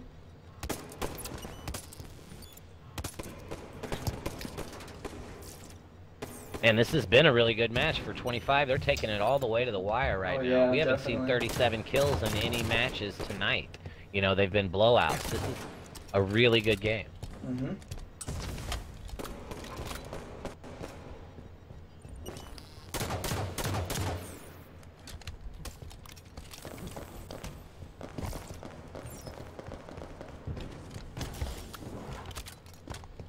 Down by 2, 1:20 left. He's got camo. The red team's got the camo. Those guys are really on that. Look, they're 2 down. A double kill ties this game up. What's he doing, though? They've got to, I mean, I almost hate to say it, but with a minute left, they have got to be aggressive right now. He's pushing back. He's got camo. He's got camo. He needs to do this. Unless he's waiting for some last minute, maybe this would happen. Oh, look, here he goes. Plasma pistol. Actually, this was a smart play. 50 but he's seconds. got 50 seconds to make something happen. He's not helping his partner out at all. He's leaving his partner over there to 2v1 these two with very good shots. Maybe he doesn't realize the time left because he's just waiting for him. That plasma out. He's just being patient. He knows this is it. 35 seconds. He knows he's got to get it here. He's got a grenade on. He's got a plasma on him. 30 seconds. Camo's running out. He's making his move. Misses the plasma. One down. One kill away from tying it. 20 seconds. Tie game. The tie. 18 seconds. Run it around for 20 seconds. It'll be forced for an elimination here. Let's see if they can take this out. They got 10 seconds to get a kill. He's got the plasma pistol, and it looks like blue team is just holding back. They're just going to hold on to the tie here.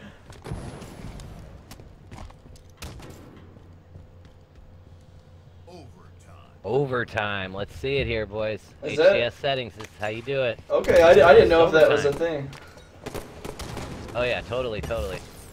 It wasn't whenever we were doing the regular settings, but HCS is overtime. That just means one kill ends it, or first to 25? Maybe the most at the end of the 3 minutes. First to 25, yep.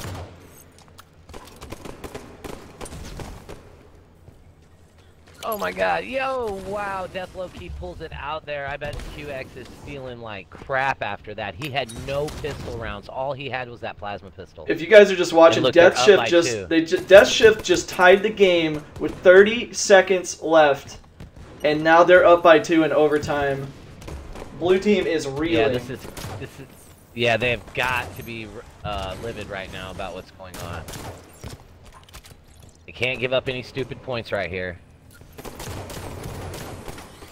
Good job. 2 kills away. Death Shift is 2 kills away from stealing this. Yeah, blue team better get it together or else it's over. He's got a plasma pistol. He's got enough for 2 charges left in there, so... I mean, possibly 3. Usually runs about 8% per charge. In a minute and 43 seconds, unless they get 3 kills, it doesn't matter. And they know yeah, it. they're playing the game. They're playing the game that blue team was playing earlier. You got to come get us. We're ahead. Now blue team has a minute and a half to make something happen. And that's something we brought up. This is now the 3rd scenario where one team has called back, gotten comfortable, and then the other team came up and swept them. And it was, like I said, it happened in the beginning there when they had Invis. Yeah, it's... You can't just back off of teams like this. You have to keep the pressure on them. You have to. I mean, that's the only way they're going to do it. You got those nades right there. It'll be interesting to see where it goes for them. 1 minute Nope. left. Minute left, down by 3. Going for the kill. He's only down by 2. His teammate's rushing. Can he finish him? Whoa! It's a 1-point game with 45 seconds left. Holy moly. This is a nail biter here. This is nuts. I honestly couldn't say who's going to win this. I couldn't have called this. That's what happened. Like I said, you take the pressure off, you're going to give them that opportunity to collect themselves, make a plan, and rush it, and that's what just happened. And I'm going to be 100% honest, no offense to the pro players that have played in our tournaments, but this game here is closer than any game and more exciting than any game we've seen in previous tournaments. I don't know. That tiebreaker was pretty intense. The championship tiebreaker. Oh, if he'd have threw that over the cliff, he'd have had that kill. Oh no, are they going to tie it? It's a tie game. Tie game. 4 seconds left. Are you serious? 3, 2, 1. Okay, I don't know. They replay the map.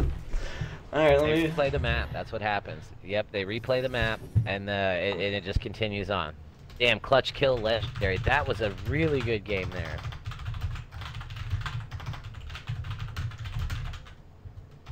Yeah, we don't move on maps till there is a winner, so they'll replay that map. Alright, I just messaged Crinja. I got a message Shapeshifter right now.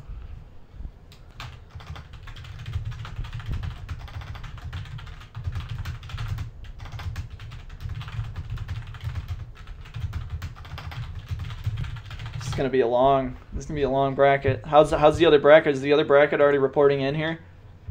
They have not reported yet, no.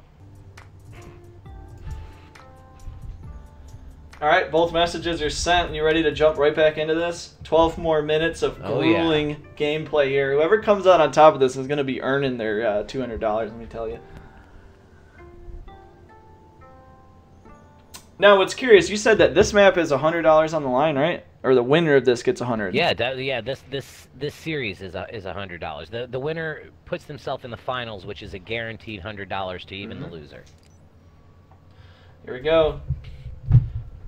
Gotta replay the first one again. Unbelievable. Yeah, that was just a super good map. I'm honestly like, wow, I can't believe how good that was. You know, the responses I got back from the different teams, Shapeshifter comes back and says, sounds good. Cringeateer just says, K. Dude, they're in the zone, man. No, I think Cringe's pretty upset that they gave them that comeback there. 30 seconds left. Get those 2 kills. Goes to OT. Cringe just says K. Right off the bat. Deathlow rushing comes out in the beginning and gets crushed. Yeah. Now, did they switch sides? They should have switched sides. That's what they should have done. But it's no big deal. It's neither here nor there. Well, that's what I am.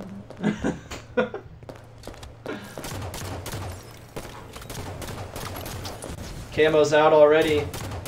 So, blue team's out for blood. Up to an early lead. That was a nice nade by Deathlow Key, though. Blue team up for an early lead. He needs to be looking. Oh, this is a bad situation. He needs to be looking for his teammate here. And now his teammate needs to be staying back looking for him. If they're just they're gonna get 2v1 constantly here. This could be rough for them. Took down the barrier, naded him out. 4-0 commanding lead. He's one shot. 5-0 off the bat. Cringeateer is out for blood. Yeah, they are just dismantling this team as of right now. 5-0 right now. Let's see if we can get 6-0 here. Look at that. Oh, he almost had it in there. Had he dropped that nade right in that pocket, it would have been really 6-0, 7-0, 7-1. 7-1. Oh boy. Very good. Look at that. Cringeteer, they're having none of this. They got mad about He said that last They game is say, mine. You're not tying us, pal. See, I have a slightly different strategy when I see two teammates right there, like together, like Low-Key just saw, and he started firing on one. I would have chucked a nade in between them and maybe put some damage on both, and then started firing because they had no idea where he was at. That pre-nade can be so useful in those sorts of situations when you're 2-on-1 and they don't know where you're at, but you see them. Honestly, I think coming out the way they are right now, and I think that's a big part of what I was saying there. You have to keep the pressure on them. That's what blue team messed up the most this last game. They were backing off. They were getting their 2-3 kill leads, and they were backing off. Right now, you see they're pushing the spawns. They're throwing the nades out. They're getting on top of them before they can dig in, and that's why you have a 5-kill lead in the first 2 minutes. Yeah, but if you'll remember, last game was the exact same. It started out 8-3. I mean, that was what the score was at one time, 8-3. Now it's 9-5. Yeah, I mean, so we're not too far off from what even happened last game. So let's see if they take the pressure out. And right there, you had Ox's running. Look at that, coming back. Two unanswered kills by red team. And what's Cringe doing right now? Everybody can see what Cringe is doing. He's slowing down. He's crouching. He's waiting for his teammate to get back, which is smart. But look at that. Look, that's where that pre-nade would have played perfect in there. And they're already back into position. He was there. He gave his positioning. Yeah, I'll tell you something. Blue team's very good at. Blue team's very good at resetting themselves. So they know when they're in a situation where one of their teammates has just died, they like to reset the gameplay and gather the team together. You know what I mean? Every time they do that, red team gets their gameplay together and they come back. Yeah, resetting yourself's huge in doubles. Look at that. That's nice by Death Loki. Now it's a tie ball game again. And you're looking at these kills: 5-4, 5-4, 3-3, and 4-2. It. Everybody's pulling their weight. Heavy. All four people in this game are doing everything they can right now. Everybody's got assists. Everybody's got kills. Yeah, they're all playing very well, very well. If you had to pick a winner right now, who's the paycheck go on? I'm hoping that Death Shift loses because they knocked my team out. That has nothing to do with the gameplay. I'm on the other side of the fence. I'm actually betting for the other one. So we'll see. I will say this: Death Shift coming back to tie the game with 30 seconds left. They deserve it.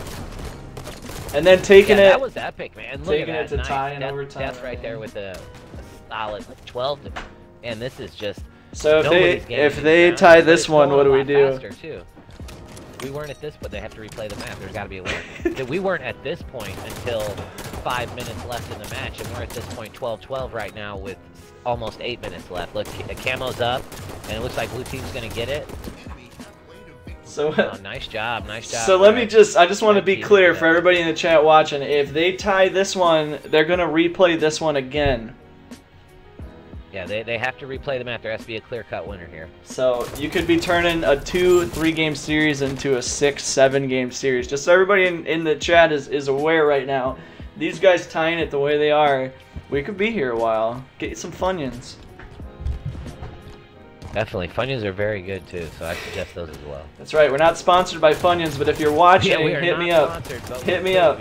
Yeah, right, but we could be. How awesome would that be to get a sponsor? It'd be something that you just like legit like to fucking eat all the time. You know what I mean? All day long. Can you imagine how like? I know Tom brings in the G Fuel into work, and I'm not a big G Fuel. Like I don't do the energy drinks, but I can imagine if I did, that'd be awesome to get all that for free constantly. You know absolutely, what I mean? absolutely. I can only imagine how glorious a Funyun sponsorship would be.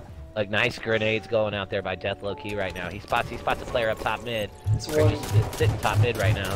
And he just turns around and they just double teamed him right there. And you know, QX only got one shot on Shapeshifter there, but that's all he needed. 15. He just needed the one shot. Obviously of equal talent. Oh wow, I left the music on the whole time. My bad. I've been so deep. This has been a jamming match. Yeah, I've been so deep into the gameplay. I had no idea the music was going on there.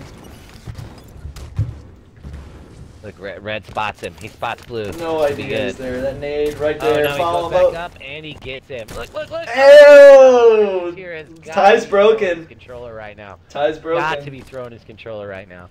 He just gets embarrassed with that beatdown. The back smacks are always so satisfying when you get them with a player. Unreal.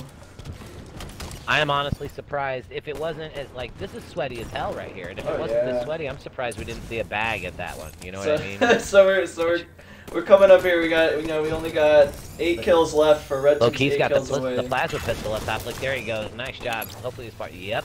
Shapeshifter right there to clean it up. Up 18 to 16 right now. It's a 2-point game. He sees him. No way, he was close. Yeah, dude, I don't know how that didn't hit. Usually those are really good at tracking. It's not that. No, he was invisible. That's what I'm saying. Out of the way. Oh, was he camo? Yeah. Oh, see, I wasn't watching his perspective. Nice, good work there. I can't believe he even saw him there. If it wasn't for the outline, there's nobody there as far as I'm concerned. But we're less than 10 kills away from a winner here in this one, and it looks like it's gonna be a nail biter right to the finish, just like the last one here. Yeah, 18 to 17, man. This is a 1-point game, and we've got QS coming in right now. I mean, I'm sorry, Death Low Key trying to get away from getting 2v1'd. It doesn't work. It's 18-19 right now. 6 and 7 kills left respectively. If you guys are just tuning in, this is just the semifinals and the first heat of the semifinals. We still have one more game between these guys. This is the second one. They tied the first one. Don't forget to drop a like. Don't forget to subscribe. We're going to have action like this all the time. You don't want to miss out on it. You couldn't plan a series like this. 19-19. Matches like this. Oh, this is unreal. 2019 here, Death Shift coming in. They got 5 kills left. Let's see what happens. Because remember, when they took that lead and then they went into overtime the way they did, they came out. Their whole game style changed. So let's see. Coming into the last 5 kills, let's see how they dial it back here, if they do at all. Nade's out. Everybody's playing cautious. You can tell just by the way that they're strafing, staying inside. And there he goes. Shields pop. What's he going to do? Teammate doesn't push to back him up. Guy has no health. Oh, you can tell he's frustrated. Shapeshifter's 1 shot.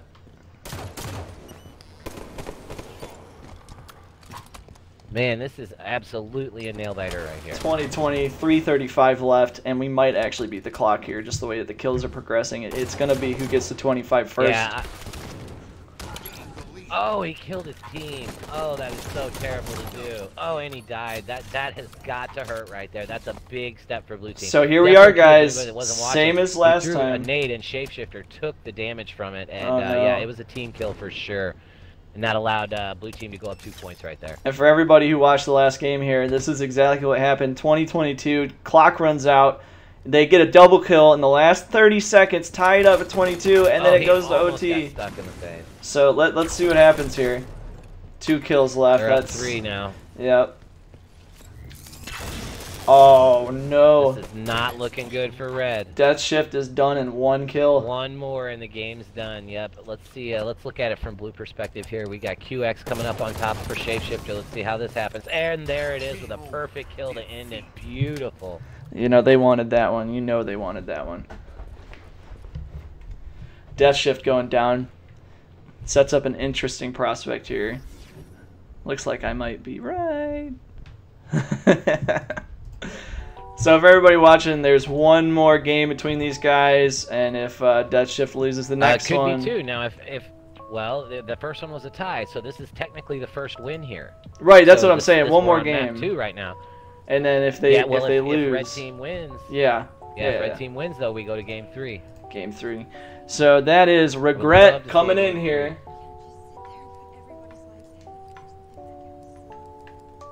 The semifinal round was personally picked out by T-Squared. He likes Truth and Regret, so he decided those should be the first 2 maps on this round. I actually get to go over all the map rotation and selection with him in the office during the week, so that's very beneficial to have someone of his stature to help pick out what maps we should play on. QX is connecting. That's not good. Oh, not at all. Let's see what happens here. Let me see if I got a message from him. Everybody just be patient here. We're just waiting on QX to get back.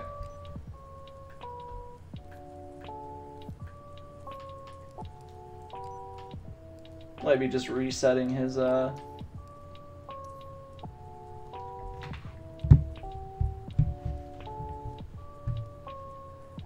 Interesting that QX is the one that disconnects too because they just won.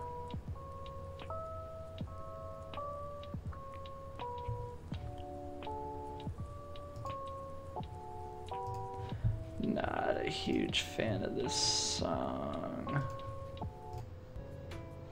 There we go. Alright, there's QX. Awesome. How's the other brackets coming on? Everything's good. I'm just waiting on Wikachu to send me his Game 1, Game 2 scores, and we'll see who the winner of this will face. I'm going to reset the lobby here. Doesn't look like it's letting him change teams.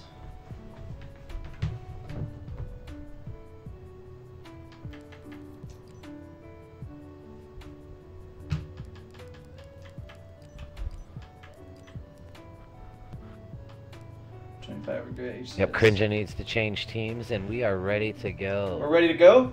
And we are ready to go, right? Alright guys, it's Death Crinja, Shift's elimination match. They have to win this. It's do or die for Death Shift here. If they win, we are going to a tiebreakers for the semifinal, and after this we are on to the championship matches. Possibly. Maybe 2 more, maybe 3. Who knows if they're going to tie it here. Without further ado, let's get in here.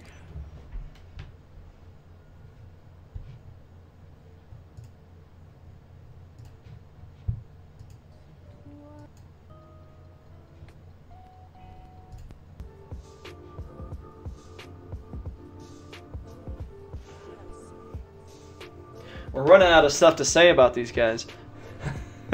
Yeah, I mean, these last 2 games I have literally been awestruck by them. They are just this is great gameplay. This is the type of competitive games that I like to see, especially out of an amateur tournament. And honestly, like I said before, Serenity, I would not have expected this level of gameplay in this amateur tournament. I'm gonna say amateur with a grudge. Yeah, fair enough. Not pro, maybe semi. These guys are good. They're very good. Their movement's on point. And look, the rush for the overshield is going to be the best part. Look, he knows right. Whole team, right there. Oh, look at that. Death Shift's out for blood. Overshield. Yeah, that's big. That's huge right now. And you know, like I said, it's the same thing I had with last time. Crinja Tier came out with a Vice in the last one. They went up, what was that, like 6-0. They ended up coming back and tie it with that opening. And remember, blue team comes out hard like that, and then red team came back. I don't think we've seen red team pull ahead in the beginning like this. Negative. That's 4-0. That's a perfect on QX there. Shapeshift, I think, has had enough. Look, I didn't even know that jump existed. Wow, that was beautiful. Did you see that? I think I did that against you on that other one with the. You didn't know that jump across the man cannon with the ground pound hover? Oh, a lot of people on Mercy definitely. I didn't know that you could do that here. Yeah, that ground pound hover, a lot of people. No. Whoa! Oh, that was so bad. The blue team got their 1 kill by a misplaced. I think he teabagged it too. Guy. I could be wrong, but I think he teabagged that plasma grenade. Oh man, that'll be definitely interesting to go back and look and see. Anybody in the chat see that? Here. Did he teabag the plasma grenade? Somebody let me know. I don't know. I'm definitely going to go back and watch that later. And I left the music on again. I'm getting so sucked into these guys.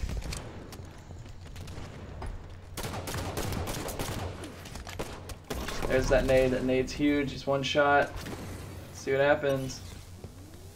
Backs off. Everybody backs off. They're very cautious. Death Shift knows it's do or die. And they're playing like it. Teammates all alone. What happens? He gets the kill. His teammates all alone. He gets the kill and he backs off.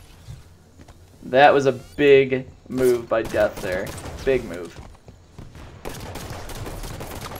And right there again, he gets the killing spree. Takes out Crinja. 7-3. Death and Shape have totally just come back here. They've totally just reset their gameplay and they're getting back. They're getting back to what makes them better. And like I said, that's something I want. Like I brought it up a few times. I'm going to bring it up again. These medium to long range maps. Plasma pistol. I love it when they put a plasma pistol on the maps with the overshield because that totally can change the swing of things. When someone picks that overshield up, if you've got the plasma pistol and you drain that thing, I mean that's a beautiful sight. Yep. 8-5 again. That same score. It's just the opposite, the other way around. I have to say though, like. If this was a match that was in matchmaking, the matchmaking's working perfectly because, you know what I mean, these guys are of super equal skill. Like, how did we get 2 teams, you know, from all the different reaches of you and I trying to promote this tournament, 2 teams of just a remarkably equal skill? I will say this. For one, I think money being on the line is always going to bring the better players out of the woodwork, but I also will say NOLA, Definitely. it's called NOLA going on this weekend. Yeah, New Orleans. These NOLA. codie the That's guys what who NOLA just is, New didn't Orleans. quite make the cut that are still trying to keep their competitive play up. Yeah, they're definitely high tier players for sure. You know what I mean? Like I said before, I like to consider myself decent, and I'm not anywhere on the level that these guys are on. Yeah, yeah. What do you think? You want to do whoever ends up taking champion of this, you and me want to play against them in an encore match here for the stream? Definitely. Gosh, yes, that would be awesome, wouldn't it? Just get Yes, smacked. 100% I want to. Yes, I love getting smacked though, dude. I love it. Dude, these type of games, I live for Halo, man. I've been playing Halo since Halo 1 came out, man. We just got to do stickies know what I on mean? and just trade with them. Oh, God. Yes, dude. That's all you do. In Halo 4, I was a really shit player in Halo 4, and in Halo 4, I would, you know, that desperation stick at last second.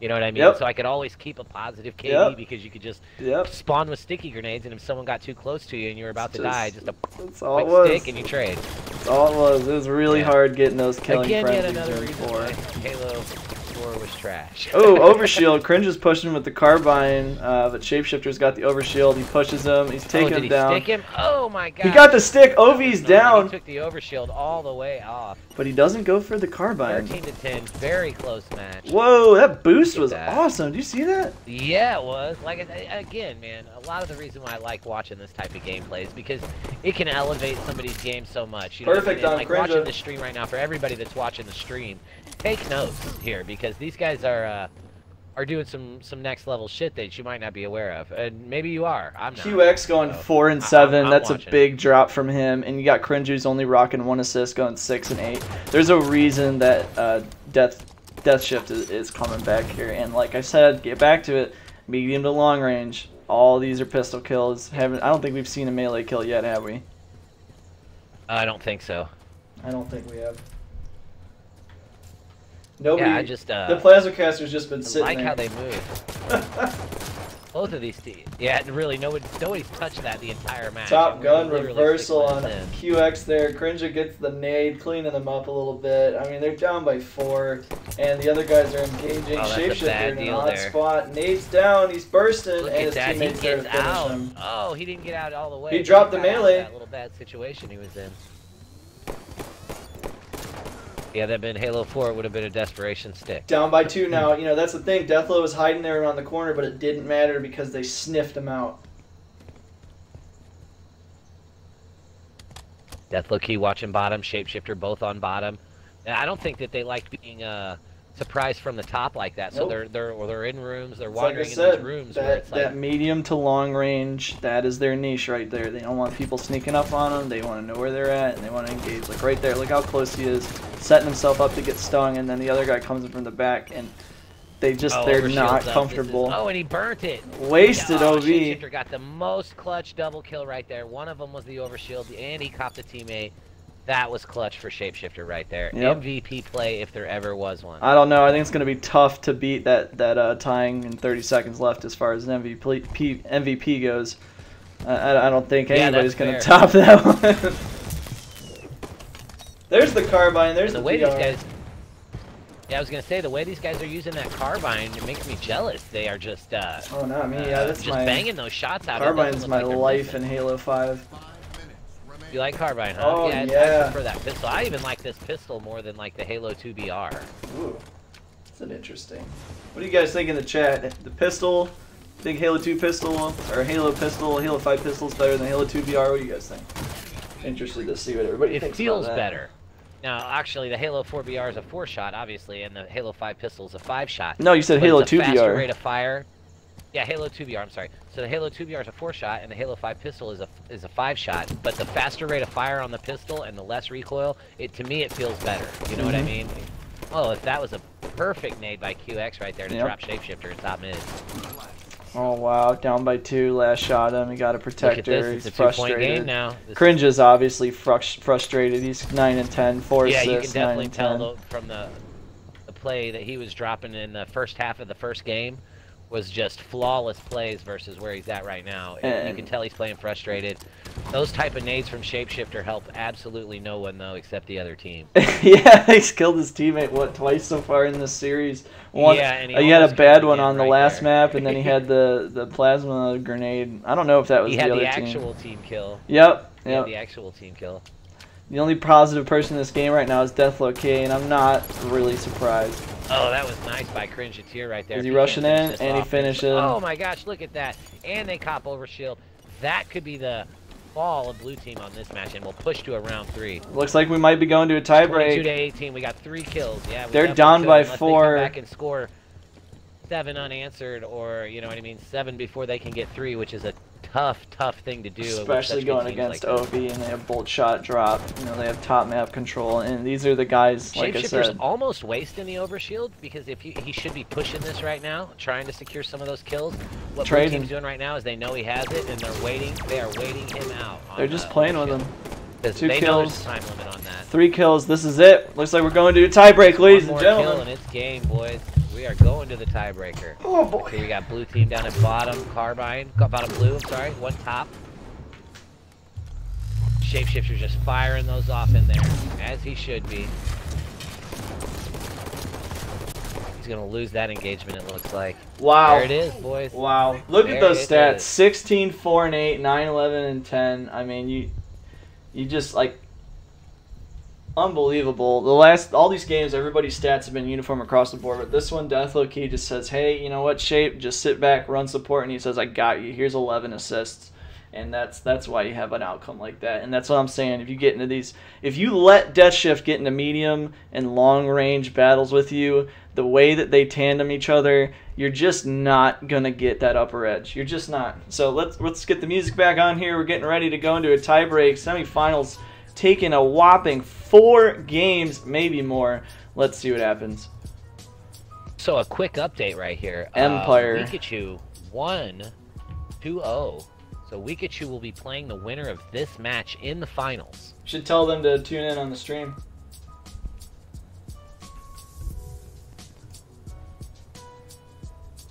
Hope everybody's ready. We're going to the tiebreak. Empire, let me know when we're ready to start here, Eric. Yeah, we can go ahead, man. We're Here we ready to go. Tiebreaker. Let's get hype. I don't really have it's much on to say Empire about that too. This one. is not we have not seen Empire yet this evening, so I mean, at least on stream. There's been matches played on Empire because one of the first ones went to a tiebreaker, and that was on Empire. So, but on stream, we have not seen Empire play tonight, and we've definitely not seen either one of these teams. Yes, play we on have. Empire was the first one that we saw Death Shift that was play Eden. on. Oh, you're right. Absolutely right. Thank you And for they correction. You're absolutely right. absolutely So we know- wrecked. Yeah, so we know Red Team has Medium a to very long good idea range. what to do on here. Yeah, that's We just it. have got to see if Blue Team is on their heels right now, if you ask me, because they were basically won the tiebreaker, except it tied. I mean, and then, you know, they won that round. They just lost this. It's like you have to get something going here, or you're not coming back. You know Well, what I mean? remember, like Look, I and they know said- they're pushing camo right now. You're fighting against these guys in their niche, medium to long range. You got Cringes pushing OV, and everybody else Look at says, that. Shapeshifter just puts a clinic on QX right now. So it's going to look like Death Low Key is going to have camo right now. And I believe that Cringe has got OS right now. I'm not sure. Let me go to his perspective and see here. What's interesting here Yeah, Cringe has OS. is that camo doesn't actually have any marker here on her spectator HUD, whereas the OV has an overlay there on the shields. Which I just think is interesting. Yeah, that's definitely a oversight on 343 right there with respect. But you know what? I really can't complain because this spectator. Oh, he yeah, shot his this is friend right awesome. there. Shapeshifter headshotted his friend. Did you 2 and see 1 that? is rushing Or in, Cringeteer, I'm sorry. cleans it up. 3 and 1, Death Shift pulling ahead, and right there, look at that already on the stats on the board. Both of them have 1 assist.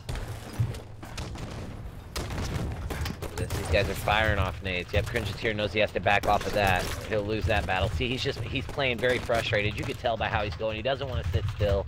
He doesn't want to stop pushing. He's got to reset himself. If I was Cringeteer right here, I'd be talking to my teammate, telling him to calm down. Let's play this smart. Push back. See there, this dropped another kill. It's 5-1 right now. This is their map. Really rough for the blue team. This is their map. Look at him punch the wall right there. You know Cringeteer's mad. Oh yeah, he's been doing it a lot. He's a very, very animated player. And this is something I want people to know too, is this is the last time we're going to see Empire. The finals, it's going to be Eden, Regret, and the Rig. And we all know how these guys are on the Rig. It's going to be interesting to see how they do on Eden, because we all know on Regret how close it was. And yeah, for everybody in the chat, yep, next week is going to be streamed on the official UGC channel, $1,500, hosted by Halo Pro T-Square, the legendary. I mean, he's arguably the most decorated MLG player of all time. Especially one of the only few who's actually not only played but coached successfully. And yeah, it's all going to be live. And actually is owner. It's going to be live. Straight Ripper too, so. Yep, it's all going to be live and next a hell week. of a nice guy.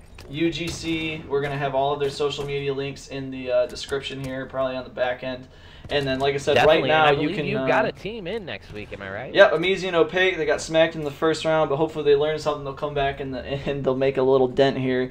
As far as winning it, we'll see. I'd be getting... If I was Amizi and Opaque after this week's loss, I would definitely be getting in some doubles practice, getting my call-outs down. And not just going into matchmaking. Yeah. Yeah, definitely. No, yeah, you need to play some high-profile players. You need to watch some videos. You need to figure out your jumps, your tactics. You've got to play a little smarter when you're playing against teams of this skill. And that's another thing we want to bring up here for everybody watching. UGCesports.gg. They have tournaments. It's more than just Halo, guys. It's open entry. They're in beta right now. Make an account. Get your friends. They announce all their tournaments on there. You can sign up. And like I said, we're going to stream what we can. They're going to stream stuff on their channel. This is all right here. That's what's making this happen, is you getting in here, watching the streams, playing it, telling your friends. So share the stream, share the website. Get everybody in there. If you want to see more gameplay like this, you have to support it.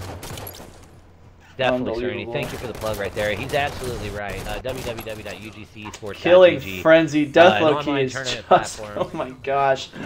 He's going 10-0 right now. Shapeshifter's got 7 assists. Yeah, he's Cam 3-13. You know they're mad. Look, now it looks like Cringe is going to back off for a minute and try to play it a little bit cautious. Yeah, Cringe is mad. Yeah, he is definitely...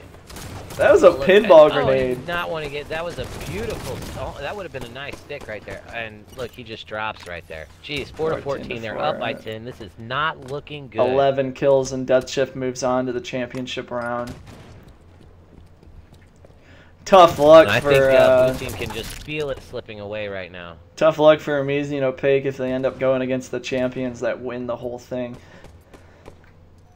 Yeah. There will be pros in that tournament. A shout out to Spartan, Falcated, L Town, Sabinator, which are all at NOLA this weekend, and also Ryan Noob, and he's at NOLA as well. Nice. Who knows? Maybe this time next year we'll be putting on our own tournament at NOLA. Yeah, wouldn't that be nice? If they let us in the building. So the tournaments now. Actually, UGC in April, we did a $200,000 Gears of War tournament in Vegas, which was the 2 tournaments prior to what the Gears of War Pro Series is doing right now in New Orleans. So if you're not familiar, turn on the stream from either MLG, Halo, or the official Gears of War, and you can see they've got both simultaneous tournaments going on side by side in the same fucking huge building. That's awesome. It's a very neat spectacle to see. Now that's what I'm wondering is... It's the first time 2 ever major events from 2 separate games have been played simultaneously in the same building at the same time. Now this is what I'm wondering is there a possibility at some point of MLG and UGC putting on some massive uber just giant tournament? Is that something that might be in the cards? That is probably not a possibility because like I said, MLG and UGC are almost identical in what we do. So you know, and actually MLG was at the Vegas event to help out. They had put a strike team there with us, and that was at Coalition's request as the makers of Gears of War. But no, I wouldn't think there'd be collaborations between UGC and MLG in the future. Just hope to coexist side by side with them. You know. Yeah, right. Yeah, it's more tournaments for everybody, great games for everybody, and at the end it's just better for everybody. Facilitate that gameplay, and honestly, it's a big MLG demand. Being what it is, Major League Gaming. We're more trying to focus and foster the underdog, the guys that aren't the pros, the guys that want to play but want to take their game to the next level, want to get noticed, want to step their tier up a little bit. That's what we're trying to help out here. And gosh, it's 18-7. This is looking bad. Right, you know, and that's always funny. I always bring this up. The guy who played with him easy there in the first round, Opaque, he was actually on his first day in UEG, ends up competing in our tournament, ends up winning it, coming out with a nice little paycheck there. And that's the kind of stuff that happens when you get out there and support the people you play with, and you're coming onto the streams and you're watching, is you're helping guys like that. I mean, you turn your Xbox on, you never think you're going to log on today and make $70, $100, $300, and then next thing you know, you're in an actual tournament hosted by T-Squared going up for a $15 to $100 paycheck. And maybe you're not going to win, but who can say that they got to play against all these big names and come out maybe with a couple kills, maybe a perfect. I'm excited to even communicate with these guys. You know what I mean? Yeah. I get giddy after a follow from somebody on Twitter. You know what I mean? I think 343 employee Possums, Tyler Possums Davis, followed me on Twitter, and I got put my pants. So I'm gonna say that now. Yeah, he's a cool guy. He's always posting about totally. MCC. I've never met him in person. I haven't met him either. He's part of the MCC Insider Preview program. Am I right? Yeah, and that's something to look forward to as well, guys. I know I've been getting a lot of people talking about the saturation.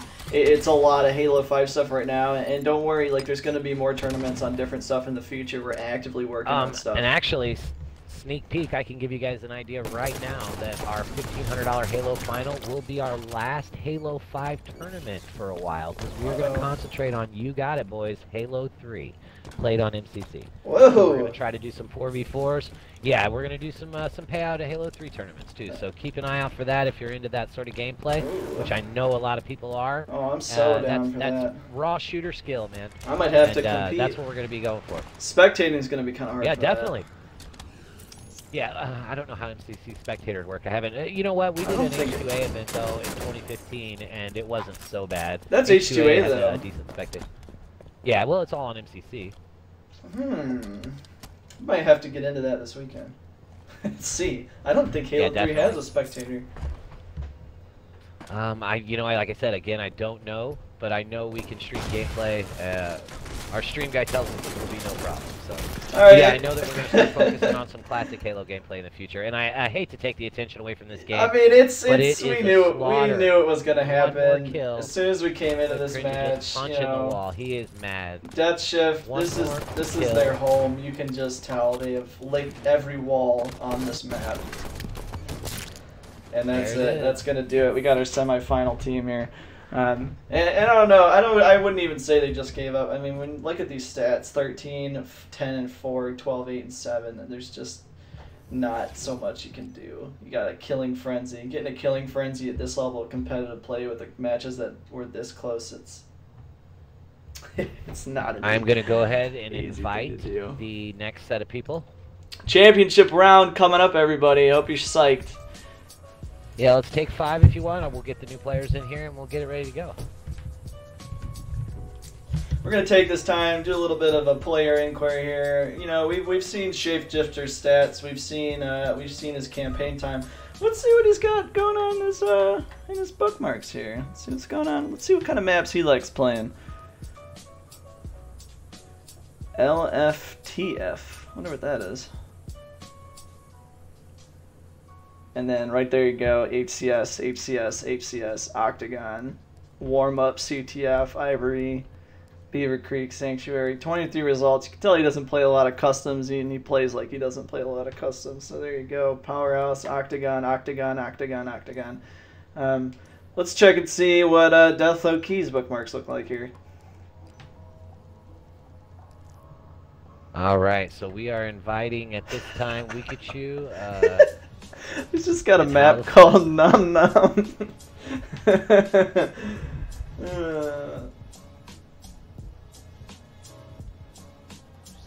To the face to eat, used with Nom Nom. I think we're gonna have to steal that one.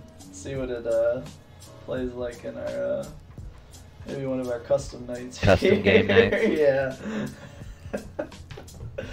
Nom Nom. Oh, doesn't have the. He just has the map, he doesn't have the game mode. Oh, he does have the game mode, nice.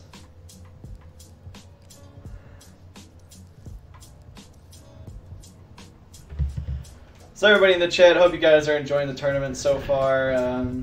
You know, we're getting into the championship round here. What was your favorite part of the match? I can already tell you what mine was, tying the game, going to overtime. I don't think you can get more clutch than that, but what was your favorite part? Man, you know what? I think that tie did it because it wasn't just a normal tie. Like, it was a tie and then went to overtime and then got tied again in overtime with the entire match being tied like 10 times. It was tied at 8, tied at 10, tied at 12, tied at 14, tied at 18, tied at 22. You know what I mean? It was a tie the entire time, and it looks like our next team is in right now. So we are actually ready to roll. I'm gonna see what maps we are on, unless you know off the top of your head. Yeah, I'm working on that right now. It looks like the first map's gonna be starting on Eden. Eden Regret in the rig.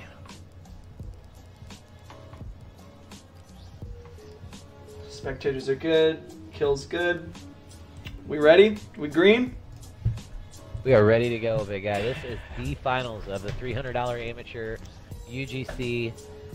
Amateur. Halo.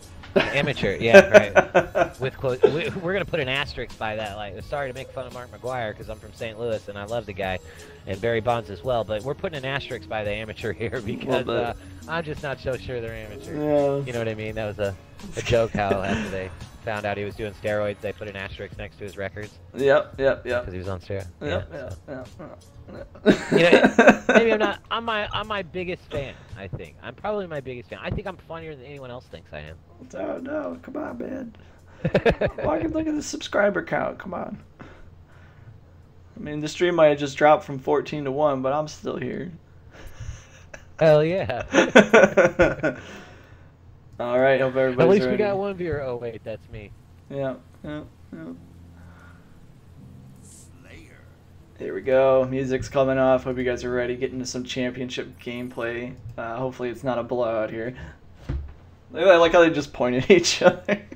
What is that? How the Flip and Weekachu, two players we haven't seen yet on the stream, and you already know. Wait a second. This is Eden?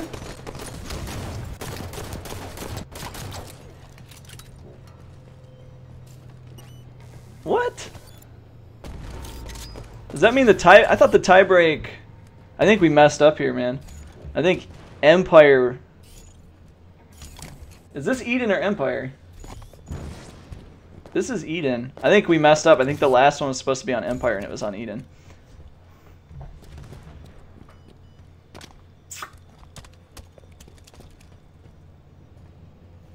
Does that make sense? Because this is the same map. But this is Empire, Game 1, and the last one was Empire, and this says Game 1 on Eden, but if you hold the back button, it says Eden HCS right there.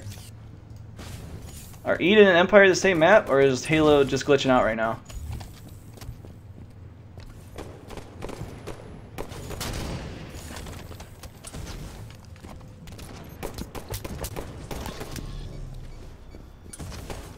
Can you hear me?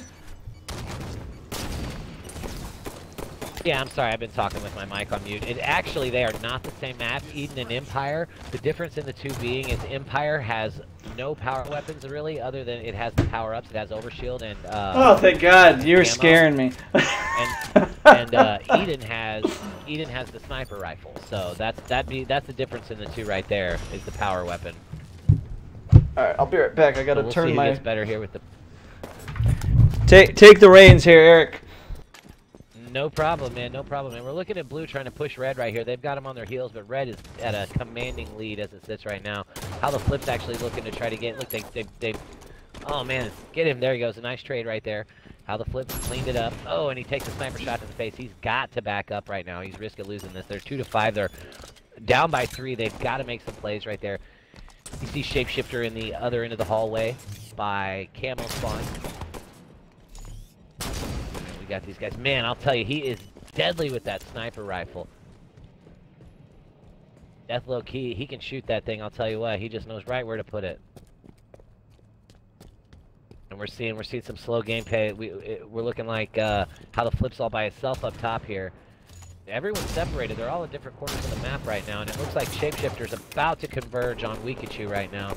Yep, here we go, and Shapeshifter takes it with a last-second shot. I didn't think that guy was in screen enough to do that. All right, I am back. Sorry about that, everybody. Had to go feed my Red turtle. He's a hungry boy. Ooh, yeah. What are we looking at here? 6-3. Death Shift coming in. You know, we already talked about it. It's their map. Power weapons change or not, they don't even use the power weapons. Look at that new combo. Shapeshifter so quick to switch the weapons right there. I don't see this affecting Death Shift that much. I think this is... They're so used to this map. And he just slipped him, gave him the juke right here.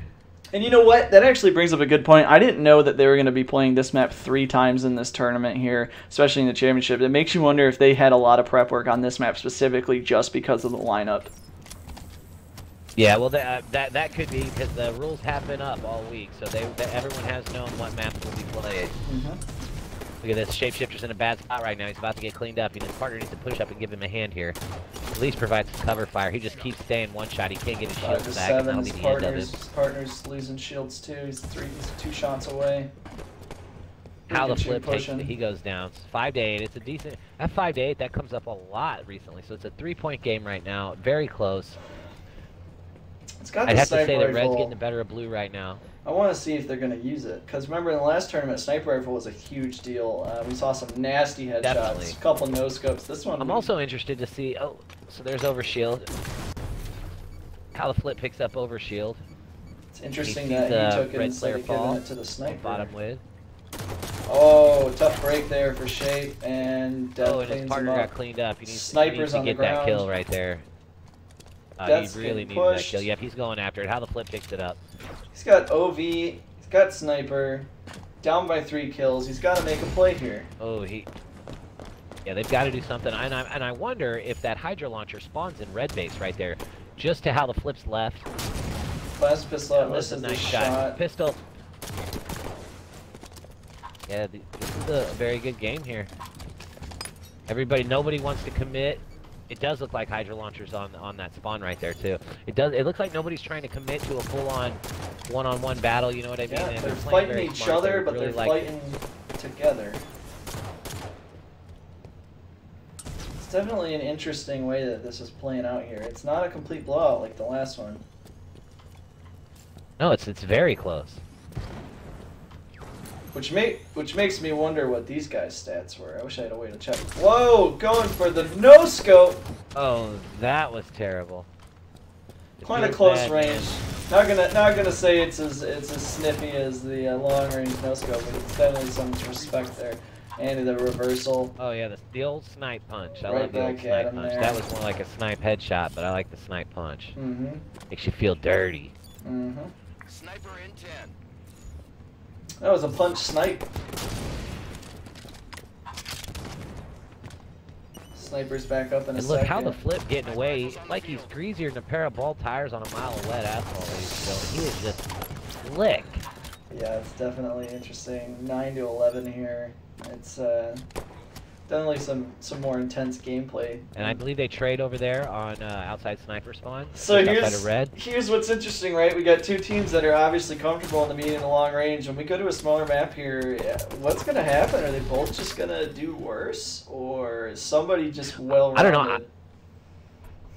Man, I really want to say that the red team is doing work, but blue team is not letting them go quiet. It's not. I mean, they're coming back. They've got overshield. They're not. He's got sniper control. They are not as comfortable as they were. 4 bullets left in that sniper. He can make a lot happen with that. They are not as comfortable as they were. Look, Red knows. Red's camping. They know. If they see overshield, he dips out. Both of the people on blue team have snipers. This is something, right? Like we were talking, it'll set you apart from the other players, right? Red team knew that they had the sniper, and they just got the new one. They knew that they both had snipers, and they playing it back. That's why it's still close. Because they're playing it smart. I need to send messages to oh, nasty headshot there on Shapeshifter. Killing spree for How the Flip. He's very, very at home with that sniper rifle in his hands. And it's interesting, no one's going for that Hydra right there to How the Flip's right.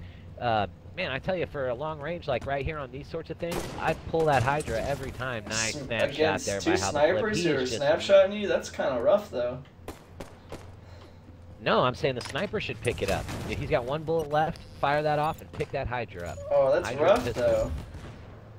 Well, I guess you could get the last shot you need with the Hydra, but here's what I'm saying, though, is if you get the body shot with these players, how comfortable they are with their pistol, if they get the body shot, that's it. They got the headshot. As with the Hydra, that's a lot of time for that person to get away. But yeah, I will say this, I am surprised nobody's picked it up, because you could at least walk in the room and blindside and pop a shield's melee headshot. Yeah, I mean, it's definitely a decent spam weapon. In my opinion, better spam than that. Red team comes down. Nice job. Look at you with the sweet double right there. And just a second ago, it was a tie game, and here you go, 17-13. Blue has overshield. Yeah, well, earlier they were down. It was like... What's that? I was watching How the Flip's perspective. Yeah, he picked up the OV, and for a second it said his primary weapon was the Prophet's Bane. On the spectator Really? interface. I did not see that. Yeah, that's weird. I bet it, I don't think it showed up on his screen, but it's really weird that it does that.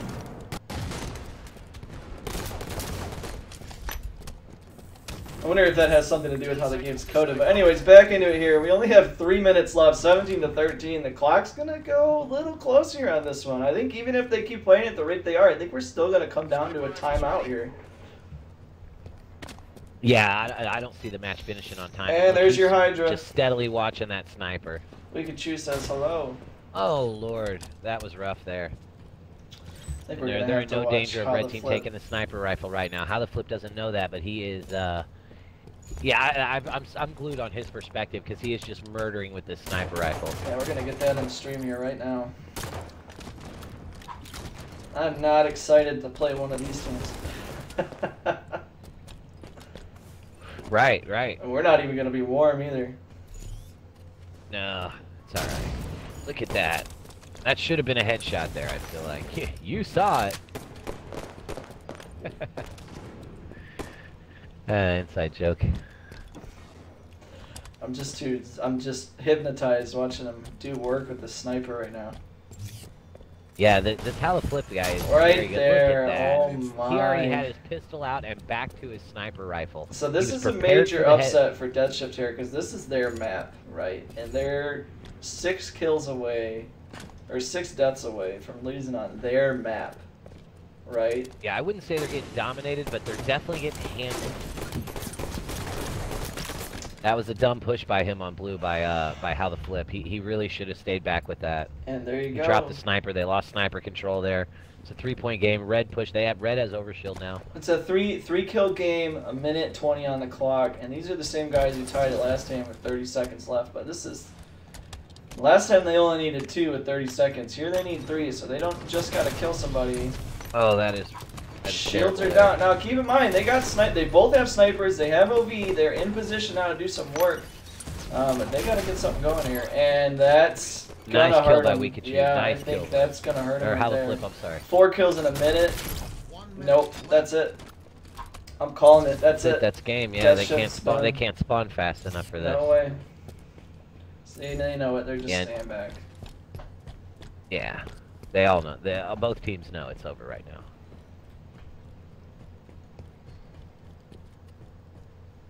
Yeah, not much more that can be said here about this. This was a dominating game by Blue. They Red fought well though. I have to give it to them. It's those snipers, those staggered snipers, and look at how they rotated. Red team, they both had the snipers, and OV, and now Blue team both has snipers, and that's where you get this it'll be caliber interesting player. To see next game because there is no sniper on Regret, so it'll be a little bit better. better. Offline for some reason. Hold on. What the heck? Stream's back up. I don't know what happened there. Sorry about that, everybody. Stream's back. That's the first game here in the championship series. It was close, but the clutch play just didn't happen. Let's get the music back on here. What is the Top Gun medal? Top Gun. That's when you get 3 power weapons in a row, I believe. So we're going to Regret here. No, that's Big Gun Runner is. That is. Top Gun is be the first player to 10 kills on your team. Alright, here we go. This is the elimination match. Death Shift doesn't win this. We don't get a tie break on the rig. If Death Shift wins this, obviously we're going to the rig. It's all on the line right now. $200 for the winner, $100 for the loser. But either way, they're all coming out with a little bit of cash. Let's get into it. Definitely. I can't wait. I'm excited. I'm ready to see if they dismantle the red team like they did last match. And again, though, look at the assists. The assists were super close for how far apart this game was, because we had what 17 to 19, so it's a 2-point game, and the assists were 9 to 8. So there wasn't that much different. Both teams were working well. Red just couldn't pull together enough to come away with the W. I hate to say it, but that's what happens when you got a partner going 5-12 at this level of competitive play. You just can't have that. You have to have everybody on board. And, you know, in the last tournament, it was a big factor having that competitive player and having a great support. When you're playing against two well-rounded players, having a support just won't cut it. It's just not going to cut it. Here we go. Let's see how they play Overshield. They're going to rush Overshield. Red did that same thing. And he doesn't make it. Again. Yep, burn it again. He did the same thing that he did against the other team on this map last round. Now, did they win on Regret last round? They know right where to put the... Did they win? Yes, they won on Regret. No, they lost on Regret last round, but they have this...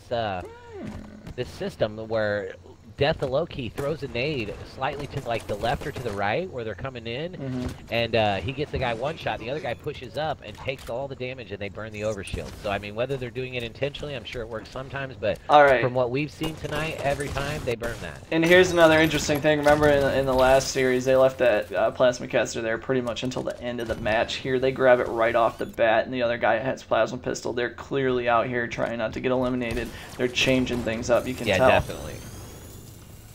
Yeah, they both got a power weapon in their hand. They're both trying to make something happen here. Oh, wow. And they do. 4-1, coming out. How the flip went down. Getting the plasma off. His teammate's pushing. He's one shot. Can he get the shot off? Nope, he's still running. Nades up. He actually naded himself there. Shields are down. And Shapeshifter gets away even with the shields down. And now his partner's already one shot. 6-1. Death Shift is saying, I'm not going down without a fight. That's what they're saying right now. We're looking at about 45 seconds till Overshield spawns again. Oh, so it'll be interesting to see when they decide to play, how they decide to play this. Because, you know, people at this caliber, they've got the timer in their head. They know. They're calling out, Overshield gone at 45, Overshield at 30. You know what I mean? They're not playing this down. Plasma Caster in 15. It'll be interesting. He hasn't even used the one he's got in his hand yet. It'll be interesting to see if he goes for it again here. And that's why the pistol's such an all-around good weapon in this game. It's like the BR was. I mean, in Halo 2, Halo 3, it's just, it literally has no substitute for it. And how the flip just putting in mega amounts of shots. He killed one, and he's red team down there, and they just close the gap. With the kill, cleans it up. That's what you have, 1 to 6, and then the next thing you know, it's 4 to 6, and that's all it is, man. It's that team play. 3 unanswered kills by blue team. And one of them sitting on OV, the other one got the new Plasma Caster. Both people on red team have BRs, they don't even have them out. Oh, so. how the flip missed his jump. You can definitely tell that the sniper's not in this map because it's not. It's a lot closer of a game than it was last game with that sniper around. Oh yeah, unbelievable, unbelievable. And I think that's a good factor, man. That might be a part of the reason why Death Shift didn't do as well, is because they're obviously clearly superior long range with the pistols, but when the snipers come into play, they just weren't as comfortable. And how the flip was just doing work. A pistol's really no match for the sniper, you know what I mean?